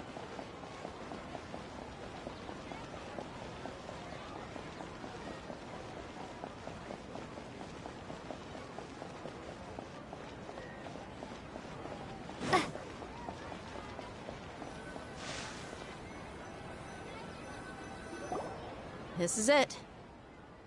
Huh? This is a wooden training dummy. What about it? They couldn't replace the scratch marks. See those marks on the dummy? Those are the result of several days' worth of practice. Let's say the sages didn't replace it every day. Shouldn't it be hacked to pieces by now? That's true, but what if they did? Then the sages would have had to reproduce every mark I left during previous training sessions. I'm a professional fighter. My martial school has always emphasized the importance of refined control. The force, angle, and entry point of each strike is calculated and deliberate. That's why I remember every mark on the dummy, as well as my state of mind as I made each strike. It's just as they say, each swordsman has their own unique style, and even the same swordsman can't make the same cut twice. It would be impossible to copy these marks. Is it really impossible? What if they used some fancy machine to carve every single mark? People often say that a camera's photo can never replace an artist's painting because the former has no spirit to it. The same thing applies here. At a mere glance, I can differentiate carved marks from the results of combat training. That makes sense. It seems we'll have to abandon this theory. Whew! I hope that cleared things up for you. Hey, is this that new brain exercise game that's been super popular with the scholars lately? It's surprisingly fun. Anyway, it's getting late. I should escort Miss Dunyarzad to Nilu's stage. See you later. Well, back to square one. Is our memory deletion theory also wrong? But at least we've reached some other conclusions in the meantime. We're not in the railroad. Yep, that's true. So, can we think of any new ideas right now? Let me think. Strange? Paimon feels like everything's been strange lately. How come we've never thought about leaving the city? Huh? Leaving the city? You're right! It's really strange how we never thought of such a simple solution! Many things should become clear if we can confirm the flow of time outside of the city. Paimon can't believe it! Did we miss this because we're tunnel visioning too hard on our other theories? Or because we're just too tired? It is really strange. How about we go back and ask Nahida? Maybe we've forgotten something about leaving the city.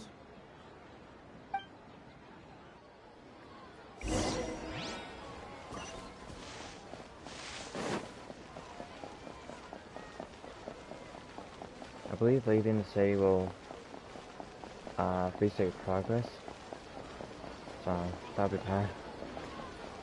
Because if I left the city and he mentioned not to leave the city. Nahida! We're back! You're back early today. Did you find something new? Sort of. We're mostly sure now that we're not in a time loop. And we also aren't in the real world. But at the same time, we have a new question. Have we ever tried leaving the city? Leaving the city. As far as I remember, you've mentioned your plans to do that twice before. Huh? We did? But we don't remember anything. What happened after we talked about those plans? What did we say when we got back? Let me think. I don't think you ever actually told me what the outcome was. Oh, it's probably more accurate to say that both times you never came back the whole night. Hello. But you two sometimes stay out the entire night anyway, so at the time, I didn't think too much about it. I'm just playing through the Archon quest. Continuing through it. It is true that sometimes we lose track of time during our investigations. Before we know it, it'll already be the next day. But still, neither of us remember anything about leaving town. Really? That's kinda strange. In theory, I should have already awakened all your memories. Let's try again tomorrow. Yep. Something here's definitely fishy. Let's get to the bottom of this tomorrow.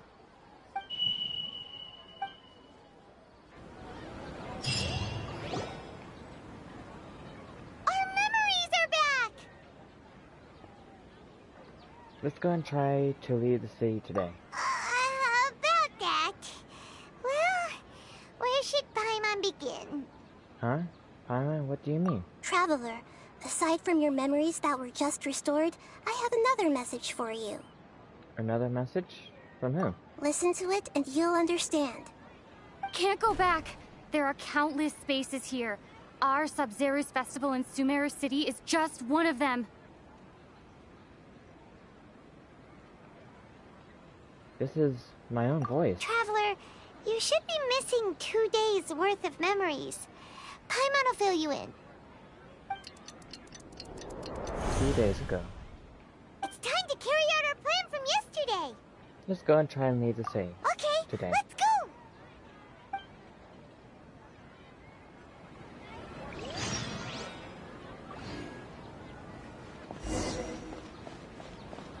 Can I head out this time?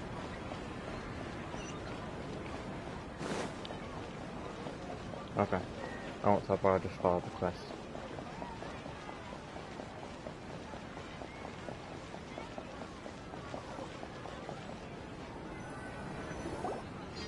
Why can't we leave the city?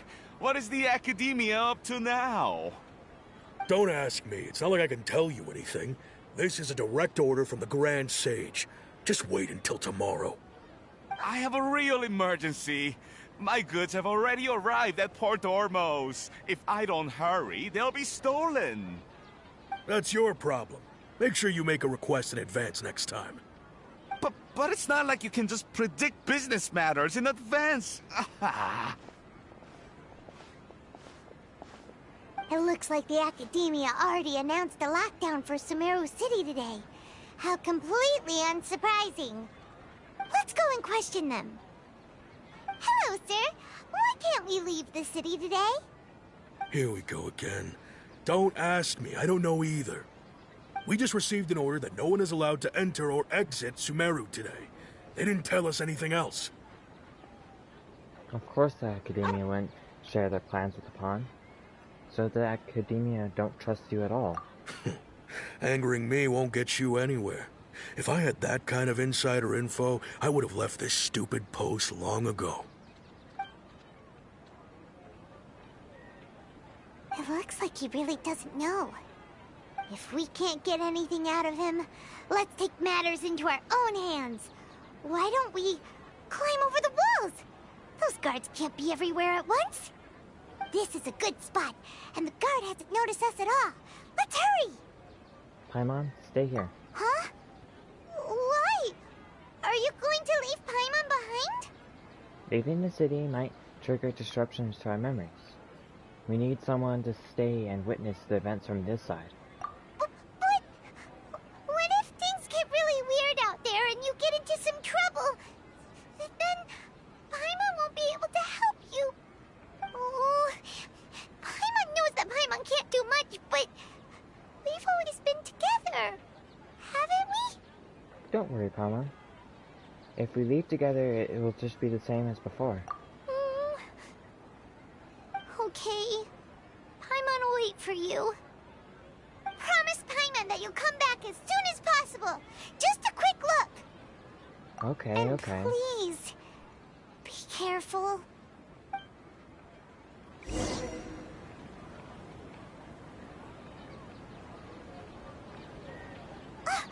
Memories! Let's go and try and leave the city today. Traveler!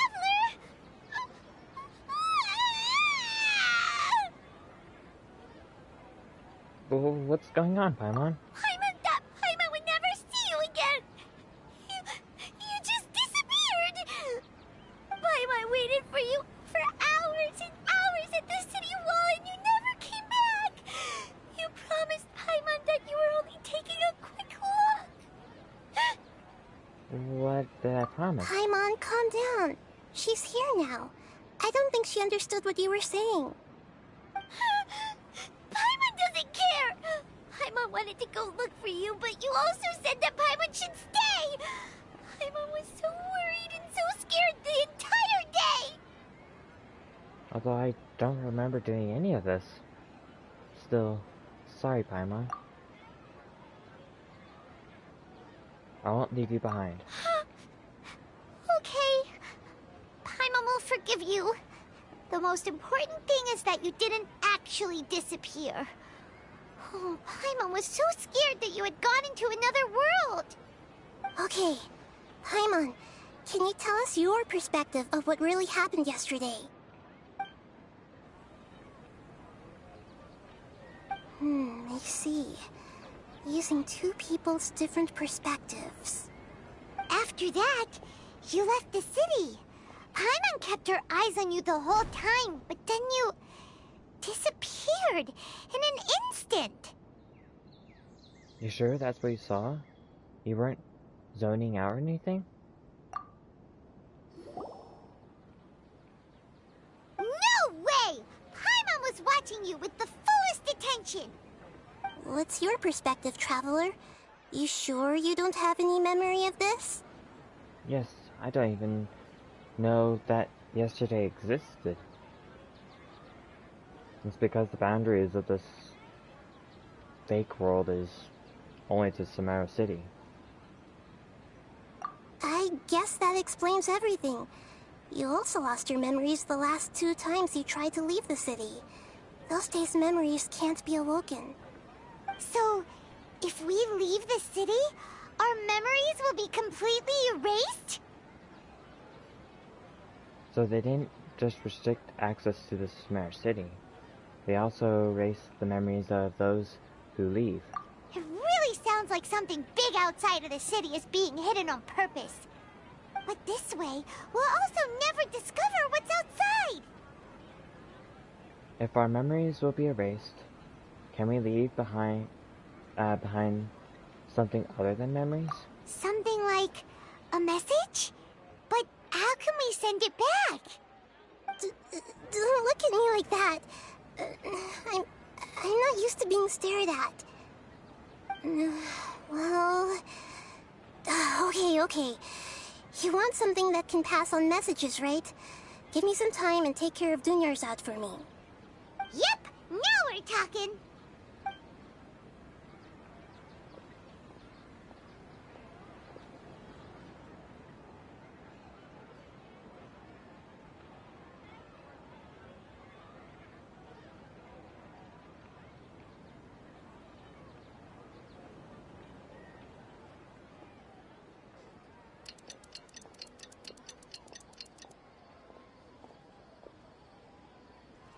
I'm done. Here you go. What? Isn't this just an Akasha terminal? I made some little changes. Akasha terminals are already capable of sending messages. I just tweaked it so that it could connect to any node. To make something like this? Nahida, you really know the Akasha like the back of your hand. Anyway, we can use this now to record a message, right? Yep. I'll help you save the messages. It should be pretty easy to use. I just can't guarantee the user's status and signal coverage when they're outside the city. We'll never know until we try. At least we're taking the initiative now. It's worth a try. Let's go then. Let's expose those sages. I still think you should stay. All right. Paimon isn't as worried about being separated since it happened once yesterday. But Paimon still isn't happy about it. See you tomorrow, Paimon. Okay. See you tomorrow, Traveler. That covers everything that's happened so far. So that message was what I left for myself when I left the city? Yes. Although the signal was choppy and had some interference, we still managed to receive 2 messages from you when you were outside. Okay, now that you understand what's going on, let's hear the messages together.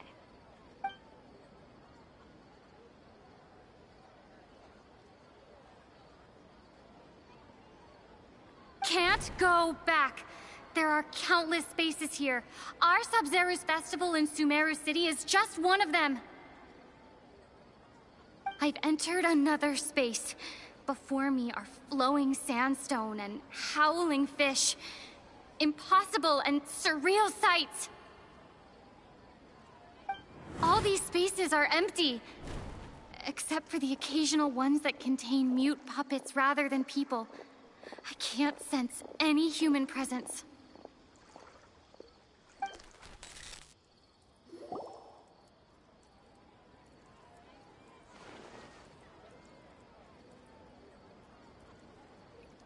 That's one heck of an info dump.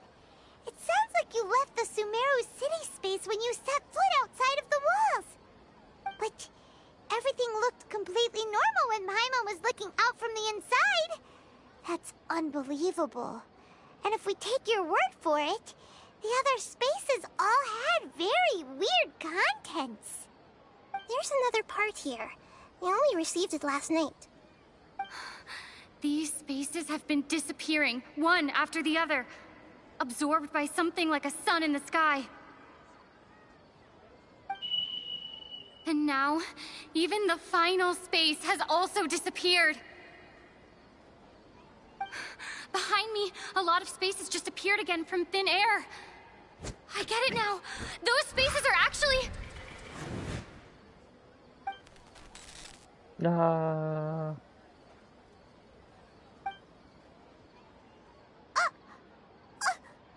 Why did the message end right there? What did the Traveler want to say? What are those spaces? Probably because yesterday just happened to end at that moment. Oh, right. Paimon did hear a beep from the Akasha. Did it come from here or from the message? The message. It should have come from the Traveler's Akasha terminal. After the beep, Traveler said even the final space has also disappeared. Traveler, what do you think that final space could have been? Sumeru City?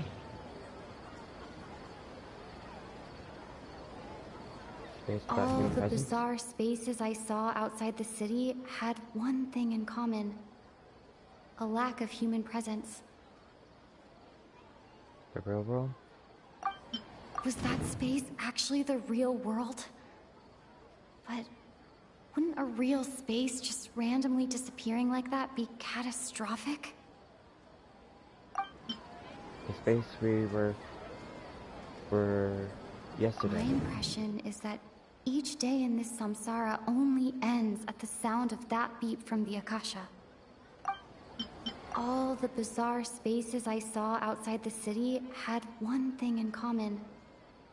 A lack of human presence. That doesn't sound right. Let's see. Oh, this one. Oh, so that's what it is! After the sound of the beep, the final space, the Sub-Zero's festival, also disappears, and we're taken to the next day. Later on, Traveler also mentioned a bunch of new spaces materializing behind them. Do lots of new spaces appear every day? Paimon's head is spinning. Just what are these spaces anyhow? Well, consider this. For all the horrors of the Archon War, at its heart, it was just a game where a bunch of gods fought over 7 seats. So no matter how strange or spooky things may look on the surface, maybe all they point to in the end is a small and simple secret. Wow, the Archon War, huh? That's an analogy and a half. A secret, huh?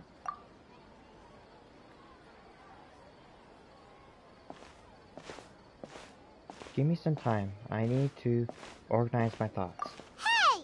Where are you going?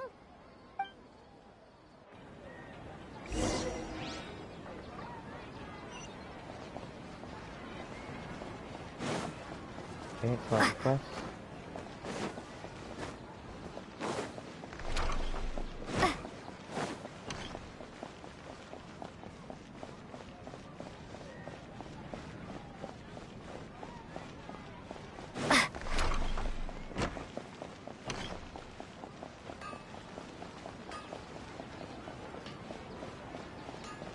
Let's down the back.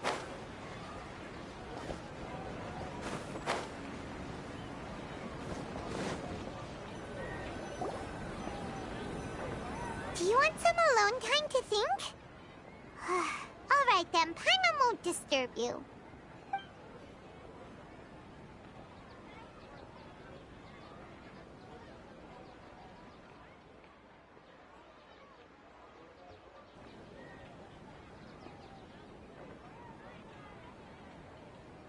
The dance of Sub-Zeros is about to begin. I'm going to go watch it. The dance of Sumeru, Sub-Zeros. Is that Timori? It's that Timori? Okay.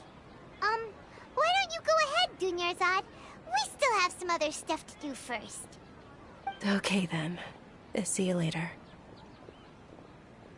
Have you figured it out yet, Traveler? Time is ticking away. I think I know the answer now. Awesome! What is it? Paimon wants to know. Oh, wait, no. Let's meet up with Nahida first. You can tell us both together. This time, we're gonna get to the truth.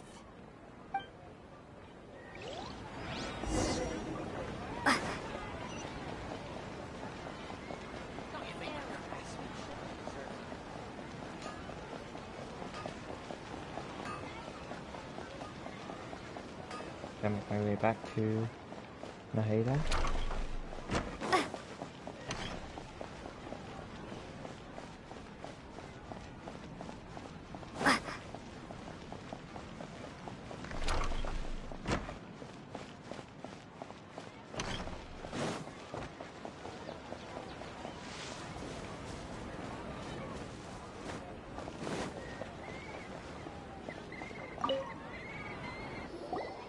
You're back! I've been waiting forever for you two. Judging by the looks on your faces, are you ready to take your Sub-Zeros exam and graduate from the festival? Ask away, Miss Nahida. Okay. First off, have you discovered the hidden truth?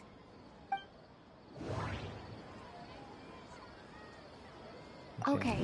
Nahida said, the Akasha relies on the power of a gnosis to operate, as it is the manifestation of... We've already experienced the Sub-Zeros festival many times.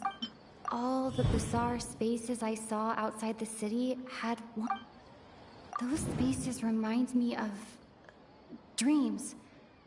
Like the one I had in the Avidia Forest. Except, these have no sign of human presence. The moon, illusions, and lies. People in Sumeru don't dream. What a strange phenomenon.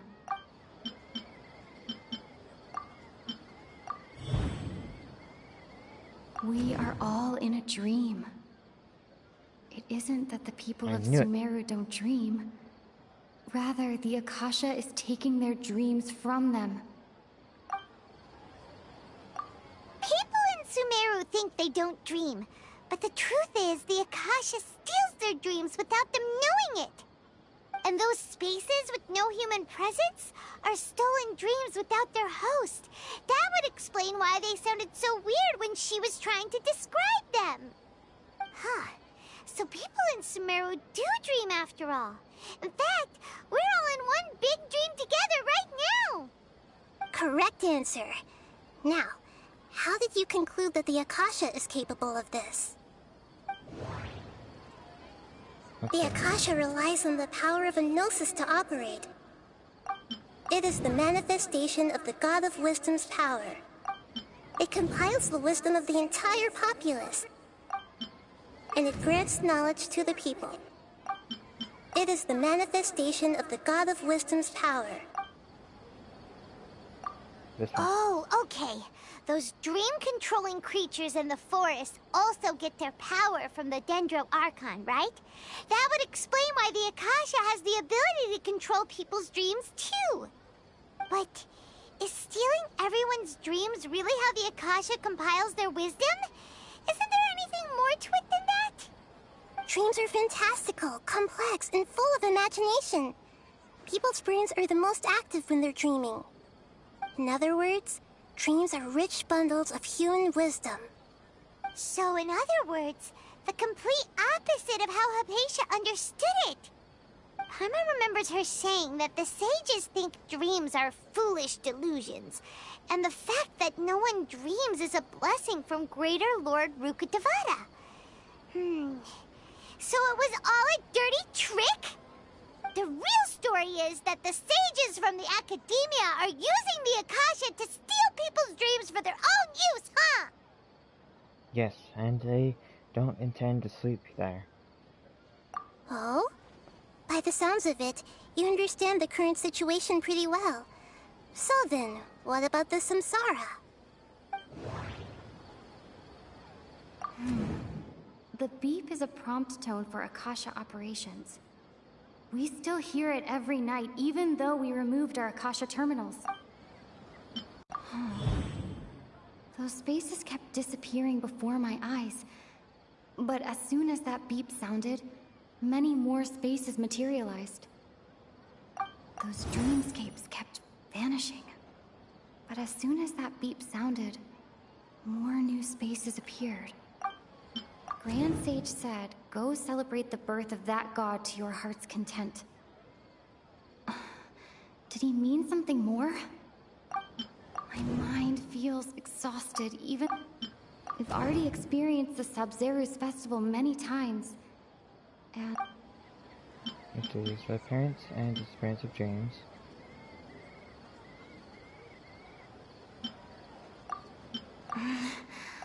I can't... The Grand Sage's speech now. Abnormal mental state.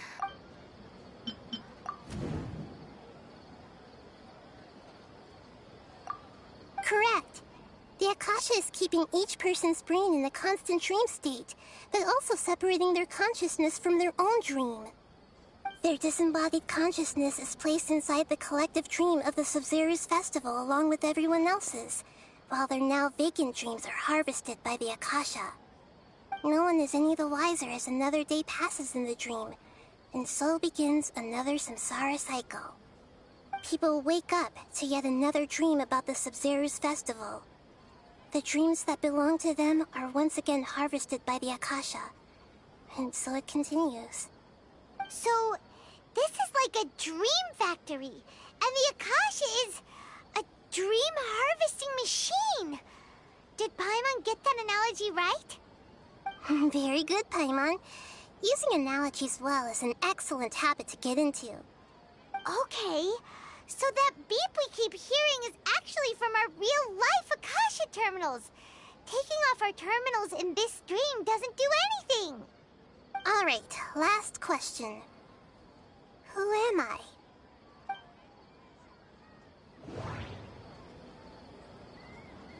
They say that alchemical divination is the Dendro Archon's divine revelation.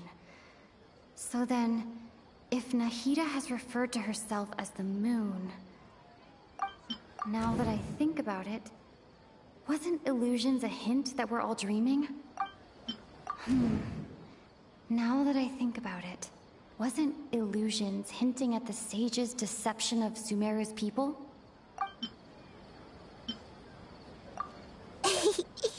So you noticed. You are Lesser Lord Kusanali. I thought that one would be the hardest question. That's why I put it last. That wasn't hard at all. Even Paimon guessed that. Everything about you is different. We just didn't want to expose you is all. Now that you mention it, Nahida, you've been hinting to us since the very beginning. It's funny. Thinking back to when we were asking all over the place for info about Lesser Lord Kusanali, Paimon didn't expect to meet you like this. I have a lot of questions for you. Yes, those can wait until we're back in real life. On the other hand, I'd be happy to answer any more questions you have about here and now.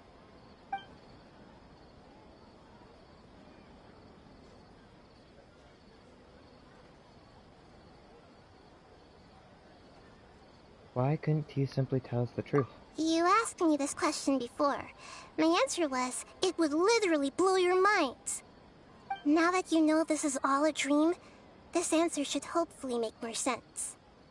Have you heard the saying, don't wake a sleepwalker? Likewise, if someone suddenly had told you all this instead of you learning it on your own, your notion of reality and dream would be thrown into irreversible confusion. I couldn't expose you to that kind of risk. That's why I could only give you very subtle hints and some suggestions. Long story short, I'm really sorry I had to keep you guessing. How do the sages manage to keep people from noticing this? Firstly, This dream we're in is completely based on reality. People have already experienced this Sub-Zero's festival, so it would be very difficult for them to find anything that strikes them as surreal. Secondly, you're probably wondering why people don't have any memories from earlier samsara, right?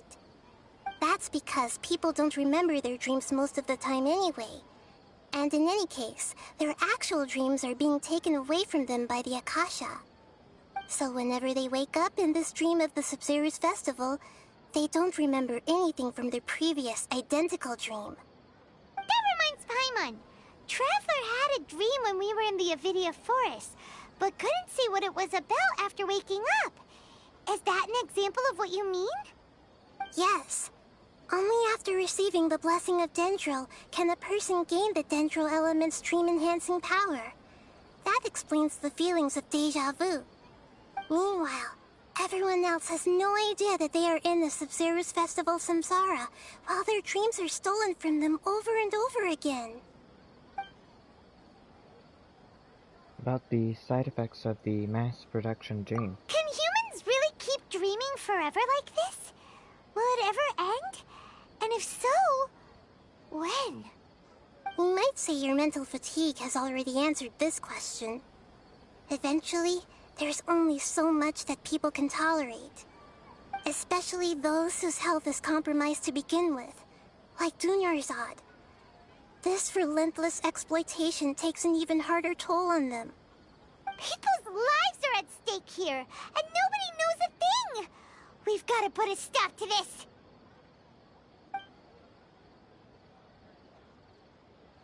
Why is the dream about the Sub-Zero festival? I know, right? Why did they have to base this dream on my birthday? Could it really just be a coincidence? Even you don't know the reason? Wow, now that's strange. The Academia sages are determined to harvest lots of dreams in a short time, no matter the cost. They have to be up to no good. Unfortunately, I don't know anything about it.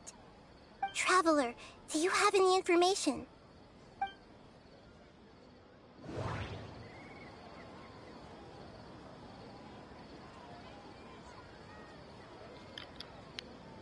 Let's see, dream with no human presence. Those spaces remind me of dreams. Like the one I had in the Avidia Forest. Except these have no sign of human presence. Okay, Nahida said, the Akasha relies on the power of a gnosis to operate, as it is the manifestation of the God of Wisdom's power. It compiles the wisdom of the entire populace, and it grants knowledge to the people. Grand Sage said, go celebrate the birth of that god to your heart's content. Did he mean something more? That one. Celebrate the birth of that god? Could it mean...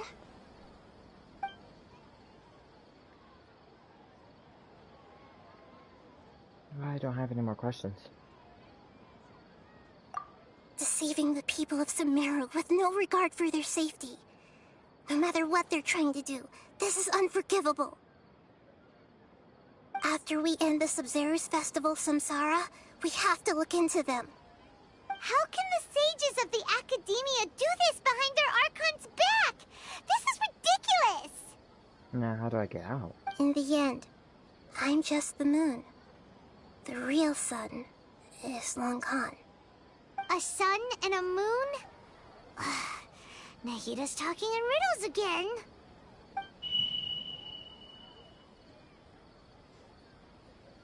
Oh, we're out of time today!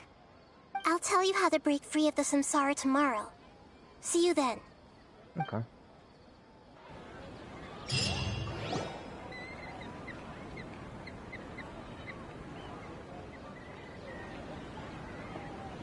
Good morning, Nahida. Wait. Now that Paimon remembers everything, should we instead say good morning, Lesser Lord Kusanali?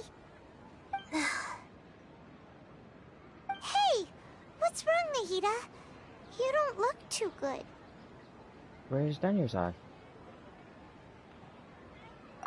I'm afraid that what you're thinking right now is correct. Did Dunyarzad already disappear? No way! Are we too late? The real Dunyarzad's consciousness has indeed disappeared. It can no longer endure the constant dream harvesting. We were so close. Paimon can't believe it. Wait, so what about that other Dunyarzad? Just what is she? Is she also going to disappear? She's actually something like a puppet, but not completely.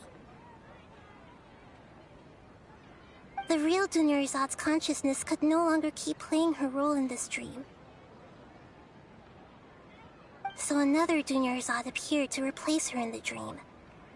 Just like the grass and the trees, that Dunyarzad is just a building block of the dream that helps to keep it going.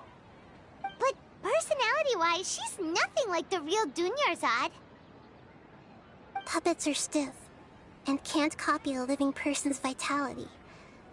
After all, they're just there as filler. You know, speaking of which, the old Dunyarzad might not have been too different from a puppet. Dunyarzad truly believed that she met you within her consciousness, and it was you who inspired her. So you do remember her after all. Yes. Back then, her family was overly protective of her. No one cared about her personality or thoughts. It was as if she only lived to stall her Elazar. I just gave her a little wisdom so she could look at life in a new way. So that she could be her own person. But even so, she still... It still meant a lot to her. You're a kind Archon. Far from it. I'm still a long way off from being a real Archon. I couldn't even save her. If I were a competent Archon, I wouldn't have let my most faithful follower die at the Sumeru's festival with so many regrets. Please don't beat yourself up over it, Nahida. It's the sage's fault, and theirs alone. I'm not beating myself up. All I did was to rationally observe the distance between myself and a real Archon. Don't be like that, Nahida. Even real Archons are still allowed to be sad.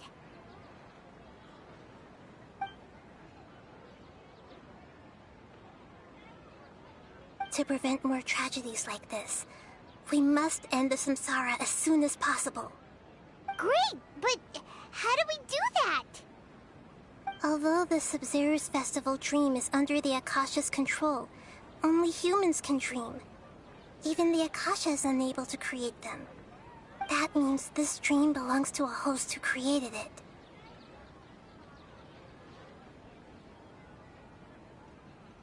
Huh? So, how should we find that person? Well, if this is someone's dream, then everything here must come from deep within their consciousness. Which means, with the power of imagination, they can change anything in this dream. Imagination? What do you mean by that? Imagination means breaking through what you perceive as normal. Like when a server at a tavern brings a plate to you, you'd naturally assume that food is on it. However, if you're the dream's host and you become aware that you're dreaming, when you imagine gold and more on the plate, the dream will respond in kind, and the server really will bring you gold and mora. But right now, our host is unaware that this is a dream. No matter how many times they're served, it will always be food. So we find the host, then what? Find some way to make that person realize that they're dreaming.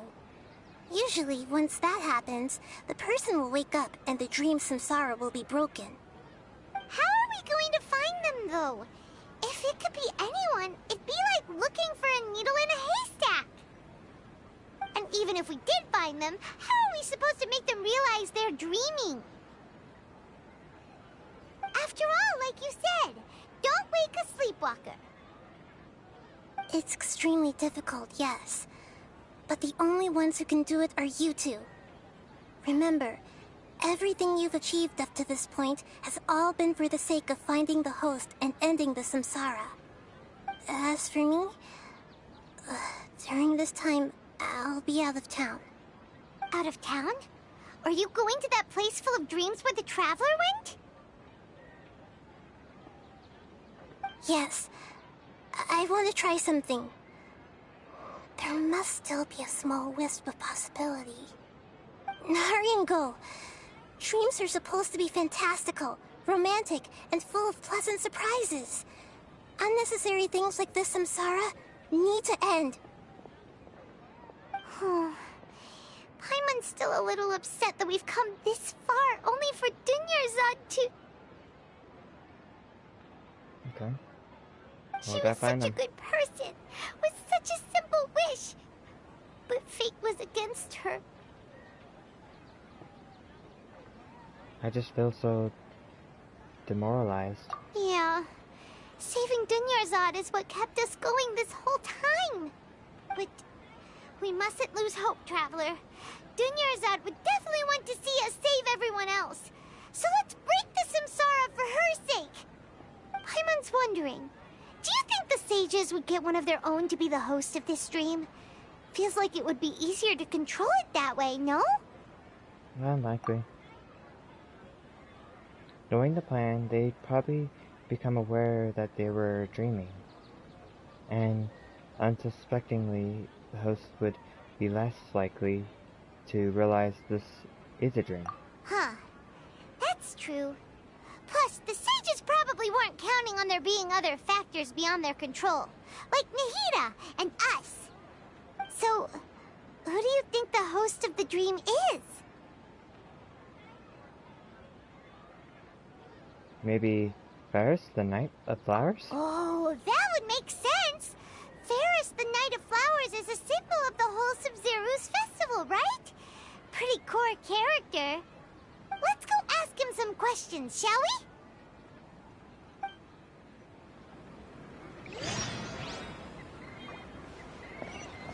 Okay.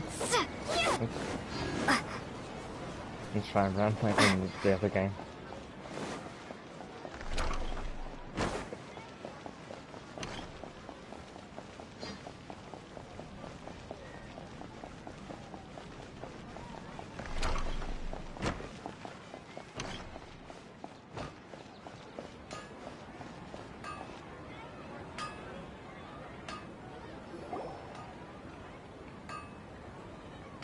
You're back. You left in a hurry last time. Is everything okay? Everything's fine. Just, it's a little hard to explain. Would you mind taking part in a little experiment with us? An experiment? That came out of nowhere. I'm listening, though. What do you need me to do? Could you make a wish? Imagine your wish coming true before your very eyes. You want me to make a wish? Is that a new Sub-Zero's festival tradition or something? Less questions, more wishing! Okay. My wish. Okay. I'm a little nervous saying this out loud, but I want Miss Dunyarzad to be happy. Oh. Huh? I noticed earlier that she looked a bit down, and she wasn't really talking to anyone. She just doesn't seem like herself. She's always so gentle and kind, and all the kids love her. I've also wondered if the reason she asked me to be Fairest Knight of Flowers is because I'm special to her, or something. So, you have a crush on Dunyarzad? Oh, is it that obvious? After what I just said, I guess it is. When she placed the hat of the Knight of Flowers onto my head, she said to me, I want everyone to have a happy Sub-Zero's festival. What she didn't realize was that I'm not that interested in how everyone else feels. In that moment, I just wanted to be her Knight of Flowers for the rest of my life. 50 years, 100 years? I'll serve her till the end of time. Okay, yeah, that was a bit much. Felt like the right moment to get it off my chest, but that was pretty embarrassing. Okay, I'm ready to make my wish. I would like Miss Dunyarzad to appear in front of me right now with a smile on her face. Here goes. Please come true.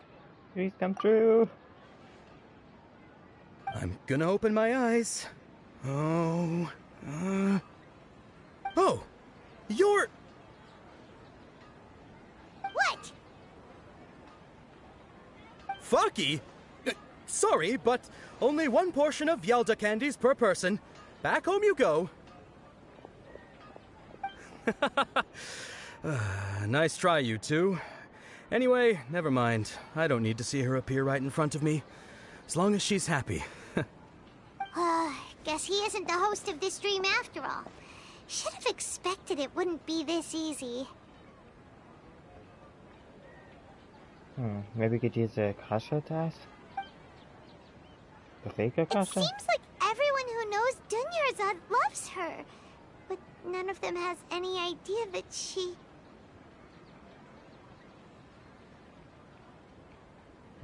My lady, step back. That sounds like Dia! Oh, right. This is when Dunyarzad bumps into the kidnappers. I'll teach them a lesson. They won't forget. Huh? But Dia can handle them!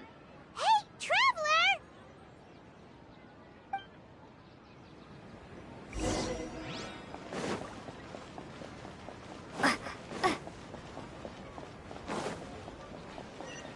Was it by chance Dia's dream?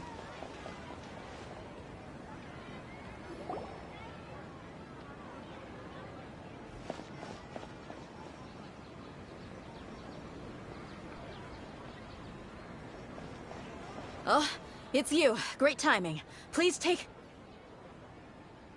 Take down yours out and leave. Hey, this is my job. The homie Yanni's pay me, not you. You're wasting your breath. You... Fine, alright. Knock yourself out.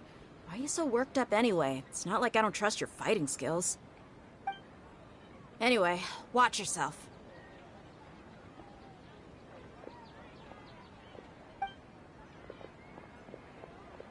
So you got yourself some backup. Suit yourself. You're going down. No, you're going down. That's close enough. Feeling lucky today? Jumpy Dumpty, go! Dissipate!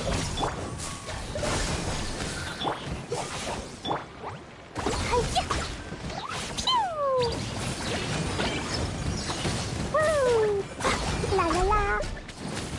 Hi! Woo! Let me weave you a verse. Out of my way! Stand with me! Jumpy Dumpty, go!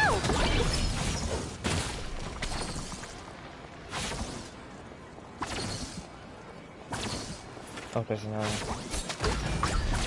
Rain outlines your... Dissipate!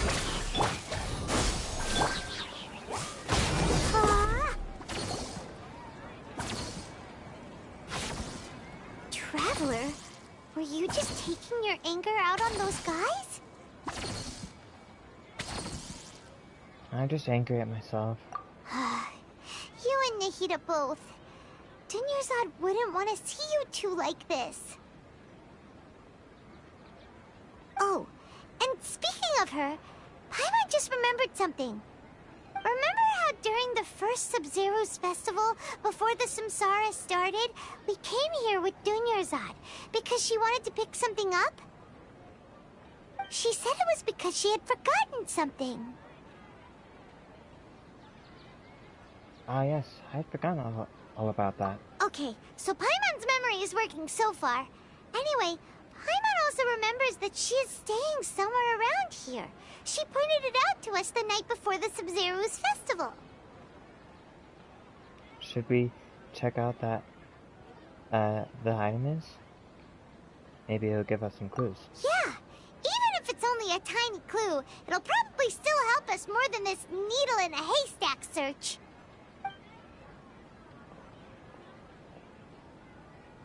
This is the the place. It's rude to enter other people's spaces without permission, but desperate times call for desperate measures. Hey, the windows are unlocked. Okay, Paimon's gonna take a peek inside. Paimon enters the room and returns while they are This was carrying only a something. temporary residence, so there was pretty much nothing inside except this book on the table. Should we open it?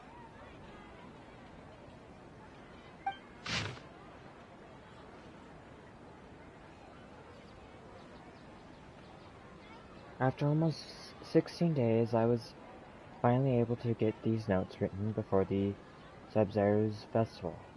Once the festival ends, you and Paimon will probably continue your journey immediately. So I was hoping that I'd be able to give you this to you before that. This is a compilation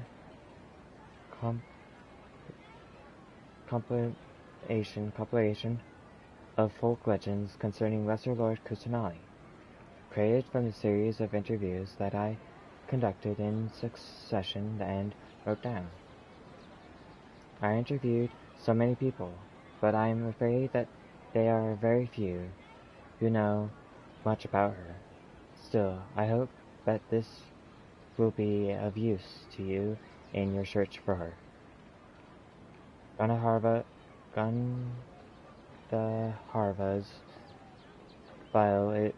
vial's water supply was once contaminated, forcing everyone to go very far out to get water. But one day, people suddenly found that the water was drinkable again, and some said that the green light was seen near the water's source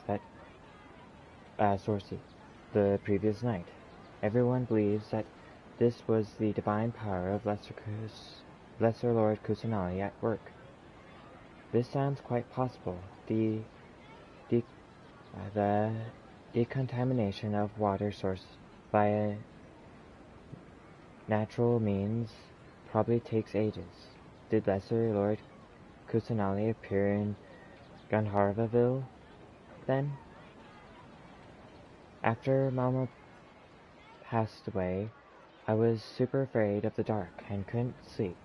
But from one day on, I would hear a voice that would chat with me till I fell asleep. A nice lady told me that Lesser Lord Kusanali must have been watching over me. Poor child. I hope that the Sub-Zero's festival makes him a little happier. This is quite similar to something I expected back then, as well. She is indeed a gentle guy. There was this one time when I'd had a wee bit too much to drink and couldn't find my way home to save my life. Then, when I turned a corner, I could have sworn I saw Lesser Lord Kusanali. She was very tall and had the most muscular arms, and she caught me when I slipped and fell. The next morning I found myself sleeping under a tree. I reckon that must have been her looking out for me. I'm not sure that this one has that much value as a reference. That was probably just a tree, right? These folk records appended with Dunyarzad's reference and opinions leave every page densely packed. Wow, Dunyarzad wrote all of this. Sounds like she was always thinking of us even while we were away. Even though she was also busy preparing for the Sub-Zero's festival and had all her health problems to worry about. She must have wanted to give this to us as a gift on the day of the Sub-Zero's festival, right? If we hadn't found this book, we never would have known. But now that we know, we can't even thank her. Dunyarzad. Hey! Where are you off to now?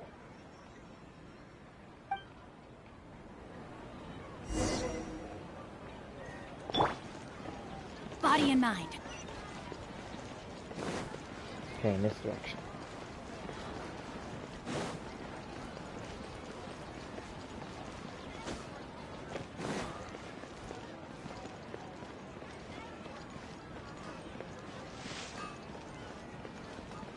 Time to act.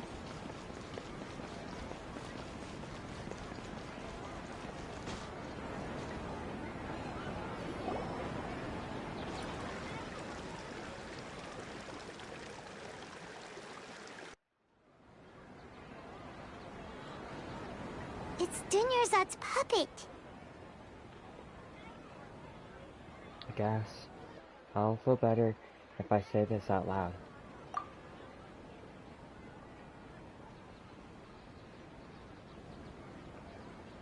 Thank you. Traveler? You must be exhausted. Come to think of it, we've been stuck in this place for a really, really long time. Heck, even the last time we were chatting happily with Dunyarzad feels like an eternity ago.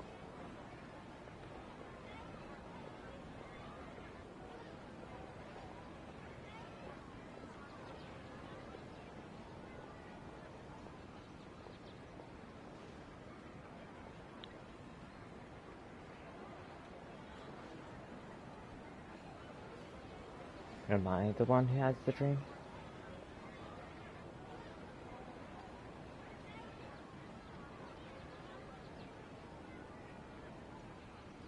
Paimon still remembers when we were sitting here, and the way her eyes sparkled when she talked about Milu's dance of Sub-Zerus. I can barely recall it now. There will always be frustrations in life, but I know that the point of living is not to leave behind any regrets.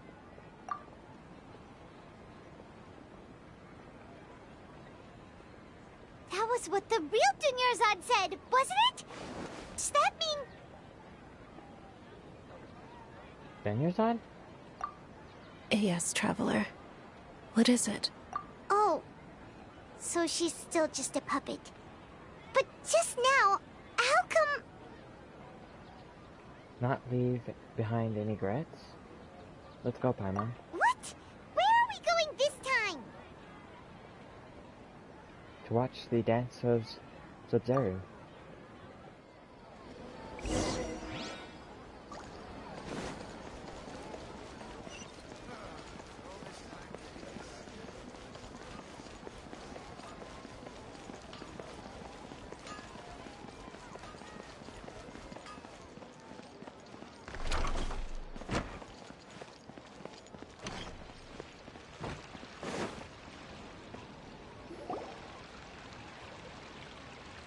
If you continue to resist, we will have to order an investigation into every single event organizer. The Grand Sage has already granted you much leniency. I advise that you exercise tact. Attack on. How did things turn out like this?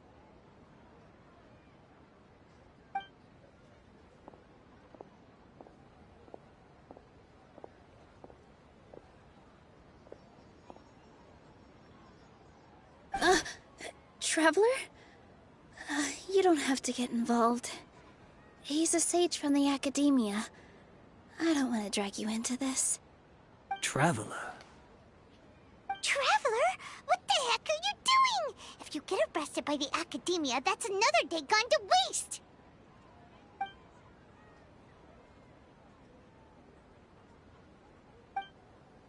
Beam up.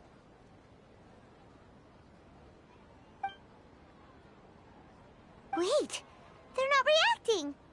Have they been scared stiff? They're puppets. Oh, of course! If this is the sage's plan, they wouldn't put themselves through this. Yeah, they couldn't. Probably. So they're just substitutes. They don't know how to react to me when I What is attack them. this? What happened to the Grand Sage and his entourage? Hold on a moment. What's up with these flowers?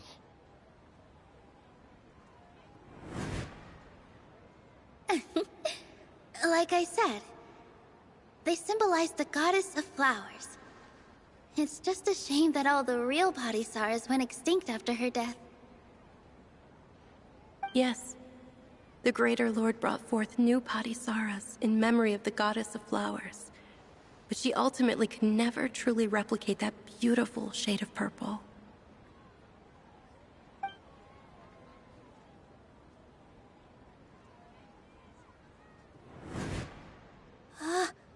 That beautiful shade of purple.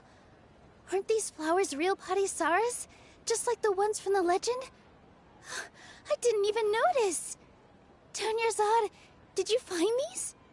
But didn't you just say all the real flowers went extinct after the goddess of flowers passed away? So, how? Yeah. What's going on here? Yilu, close your eyes. Huh? Imagine that the Grand Sage and his entourage are not here in front of you. You guys are acting weird. But okay, I'll try.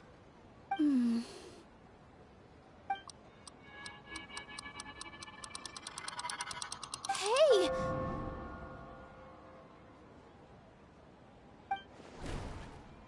They disappeared! So Nilu's the host! What a surprise! Purple Padisaras don't exist in the real world anymore. But in Nilu's subconscious, they can appear as decorations on the stage. It's just like the example Nahida told us. People assume there will be food on a plate, and Nilu assumed there would be real Padisaras in the flower pots. So when you saw the flowers, you instantly knew it was Nilu? Correct. But if we want to end the samsara, we need the host to become aware that they're dreaming.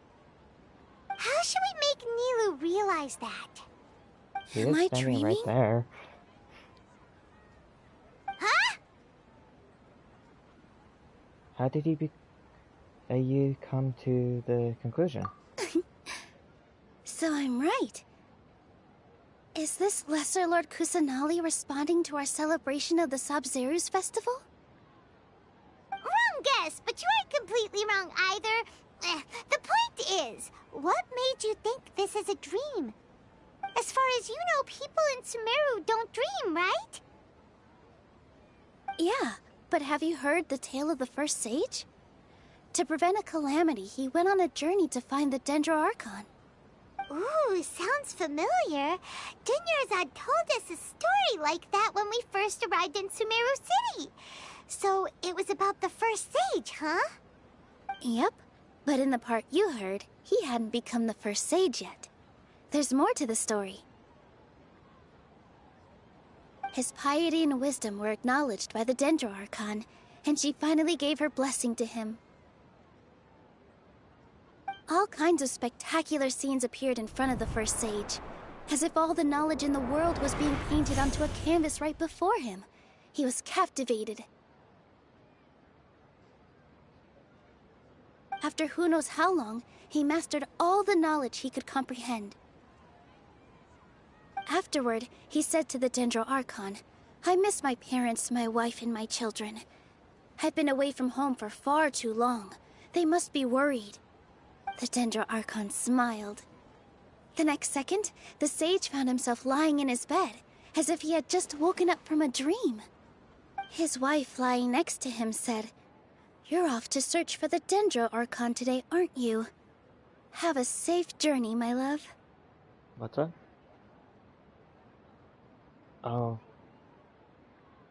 I gotta finish this. In the end, the first sage took care of many disasters in Sumeru City and founded the Academia. What a happy ending. So, the first sage was dreaming ever since the beginning of the story? He never went on his journey? Yes, but his faith and determination were conveyed to the Dendro Archon, so she blessed him in the form of a dream. Paimon understands where you're coming from now. That's a really interesting connection. But we really gotta wake up soon, like the sage in the story. Now that Nilo is aware of it, this dream should be over soon. I see. Well, it just so happens that today's Sub-Zero's festival is almost over too.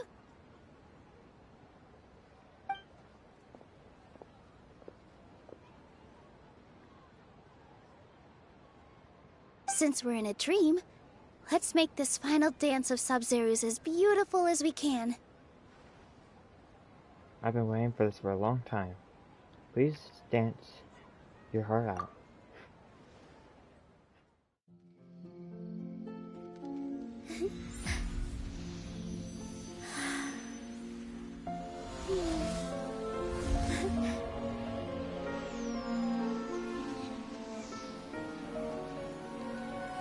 The wait is over, everyone. I dedicate this to our god, the dance of Sub-Zero's.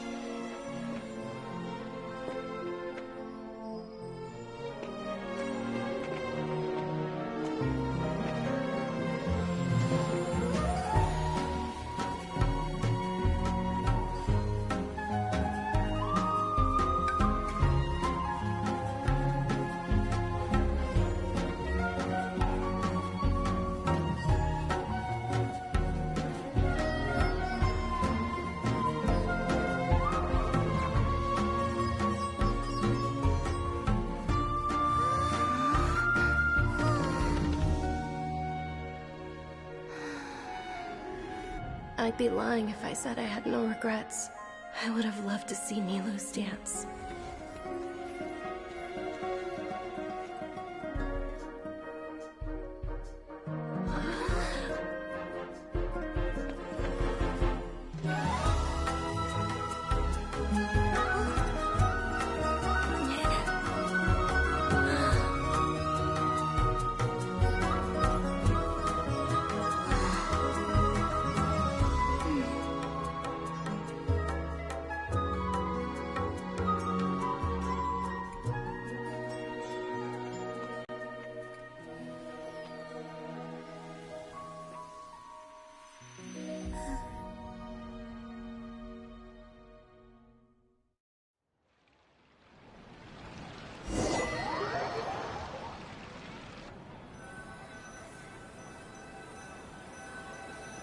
Will that finally end the dream?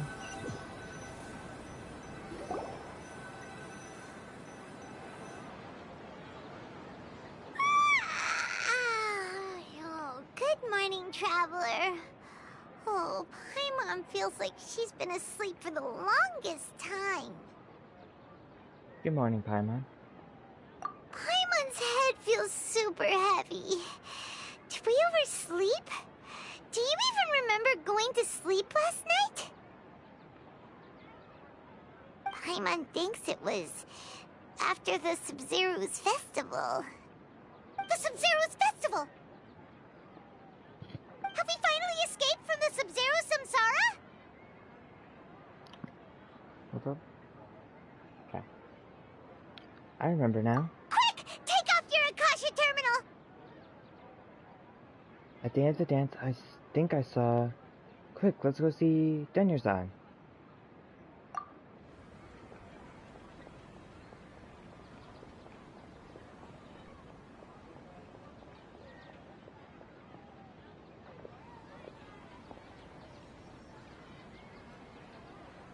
She's not in her room. What happened? Let's go to the usual spot. Huh? What usual spot?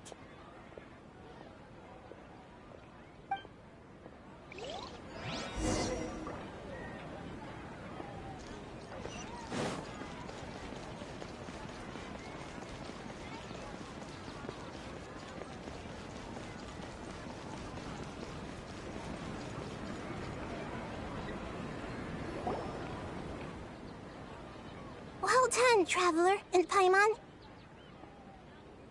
And thank you, Dunyarzad, for organizing the Sub-Zero's festival for me.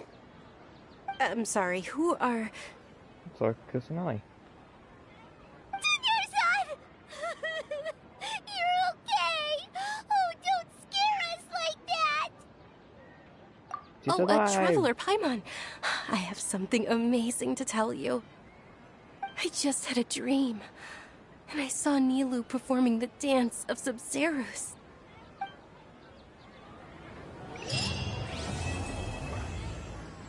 The morn of 1,000 roses brings.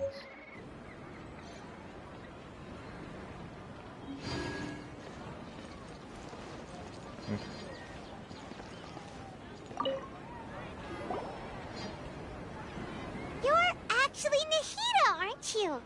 Paimon felt like Catherine was acting weird when we met at the Sub-Zerus festival. And Dunyarzad, did you save her? It's a really long story. We shouldn't disturb her. Her consciousness is still weakened. Let's chat somewhere else. How about by the Traveler's favorite bench?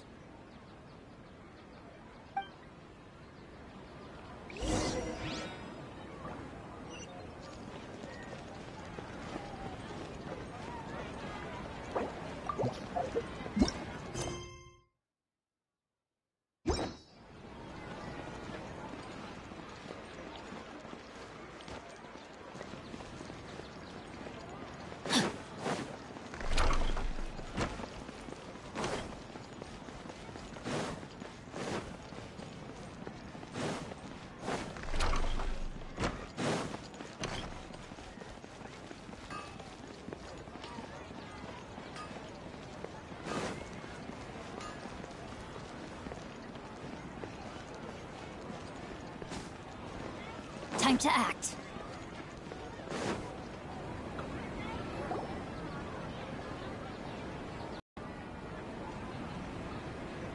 Let's talk about Dunyarzad first. It's such a relief that she's all right. After we parted on the last day of the Sub-Zerus festival, I left the city and saw what the Traveler had described. Among the countless dreams, I found one that was growing fainter and fainter. This proved my suspicion. Once Dunyarzad could no longer bear the Akasha harvesting her dreams, her consciousness began to dissipate. But this also meant it escaped the Akasha's control. Such a small fragment of consciousness can't last for very long, though. It will return to its original dream, where both will gradually fade until they completely disappear. I used all the power I had to keep her dying dream alive as long as possible, but it still wouldn't have lasted for much longer if it hadn't been for you two breaking the samsara. So it looks like we did manage to save Dunyarzad in the end. And not a moment too soon. A very happy ending. Huh? Why are you two smiling so happily? I thought you'd be so moved that you'd start crying. I need to spend more time observing human emotions. Both are fine. Everyone reacts differently. All right. You two must have a lot of other questions for me, right? After all, you saved my faithful believer. As your reward, I will answer any and all questions. About what I saw in the dream at the Avida Forest. At the Avidia Forest, there was this incense that made the Traveler fall unconscious and dream of a huge tree and a red sky. You also heard someone's voice, right? It said world and forget me. Yeah, so you do know! We've been wanting to ask you what that was about, and if the red sky was related to Conria. It seems like the Traveler established a connection to Irminsul. That was a message left by Greater Lord Rukkhadevata's residual consciousness in Irminsul. Perhaps her last memory before she died. As you two probably know, Greater Lord Rukkhadevata disappeared after the disaster in Conria. The timings of these events do line up, so your suspicions are reasonable. A message from Greater Lord Rukkhadevata? We thought it was from the Scarlet King. What did you say?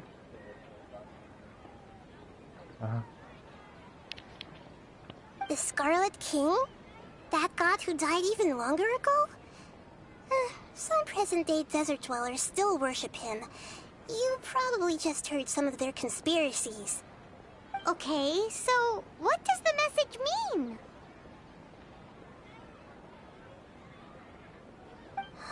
I still haven't managed to decipher it.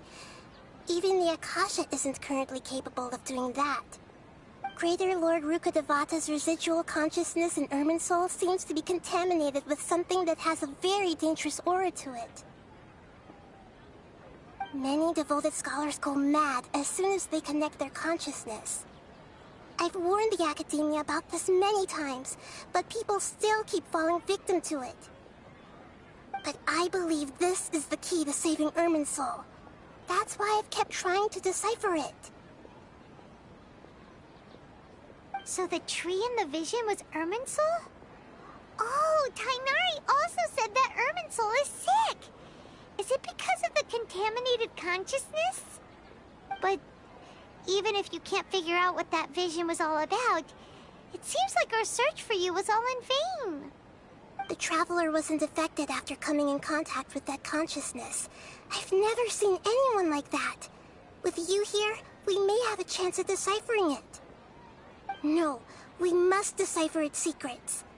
I've already eliminated all other factors that might affect Irminsul.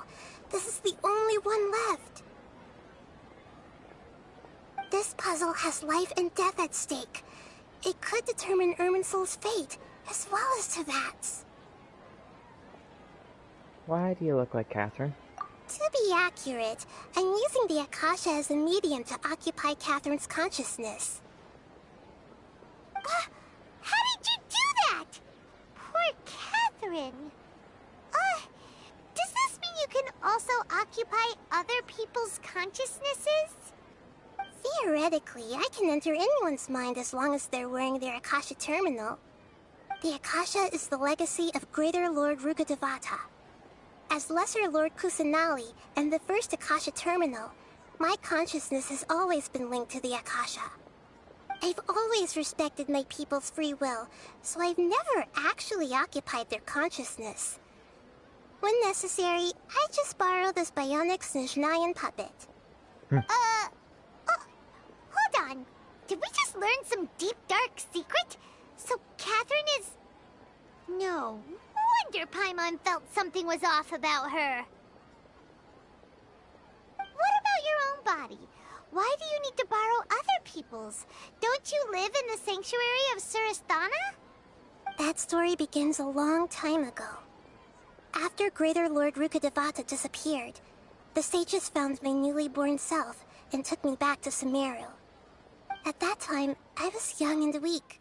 The sages kept me in the sanctuary of Surasthana, ostensibly for the sake of protecting me. But I've hardly heard from them since.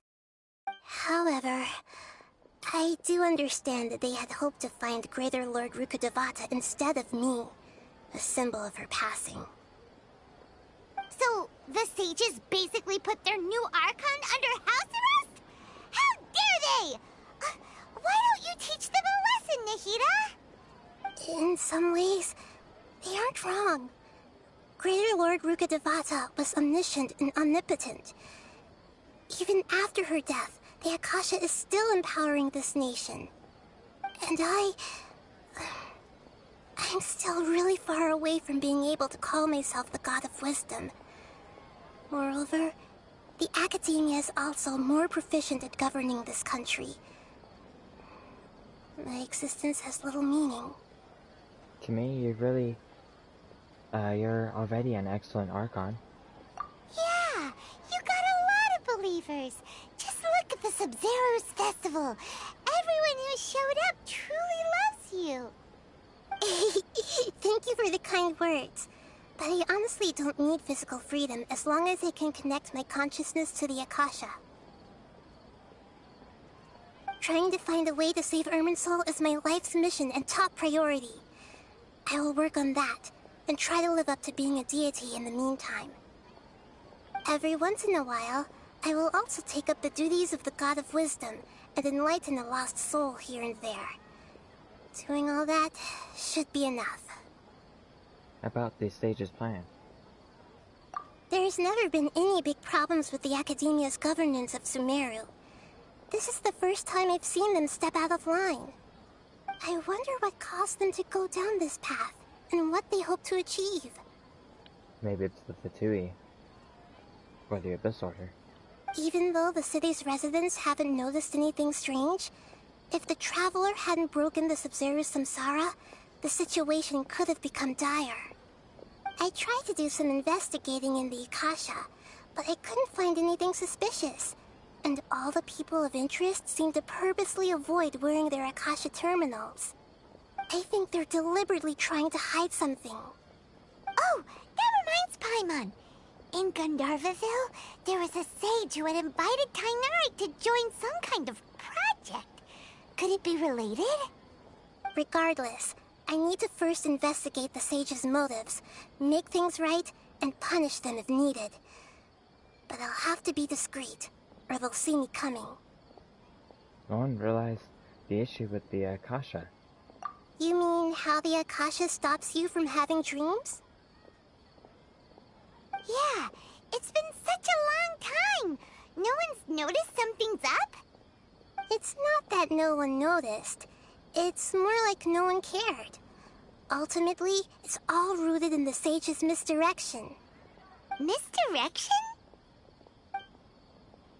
The sages convinced everyone to believe that being unable to dream is a sign of rationality and wisdom. Not dreaming is a badge of honor in Sumeru.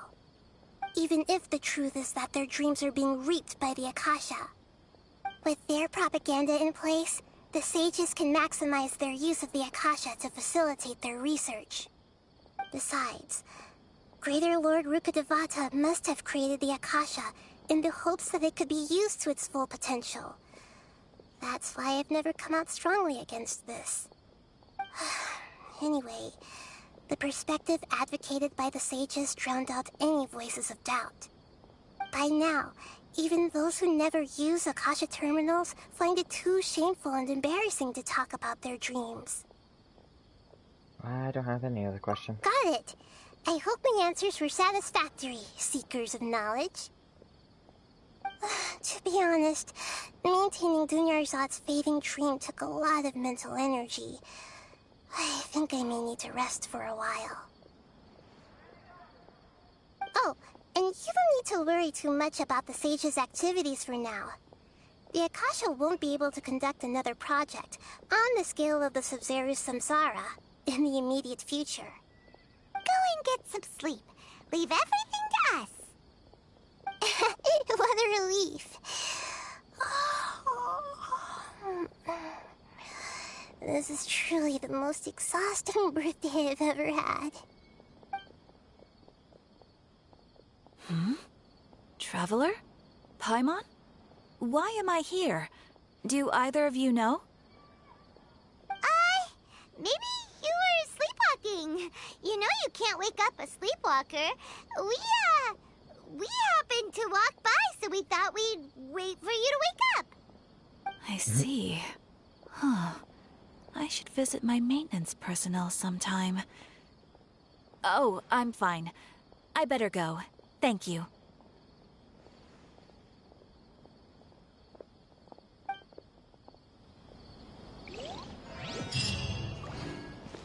Quest complete.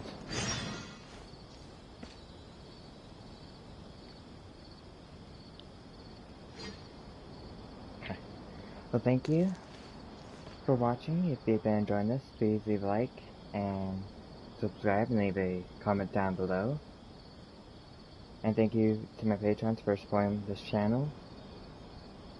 And also, if you'd like to support it, quick link down. My patrons.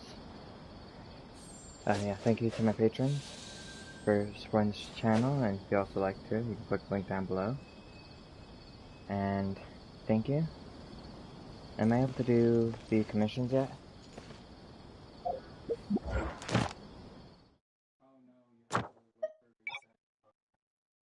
Okay. Can I do bounties and requests yet?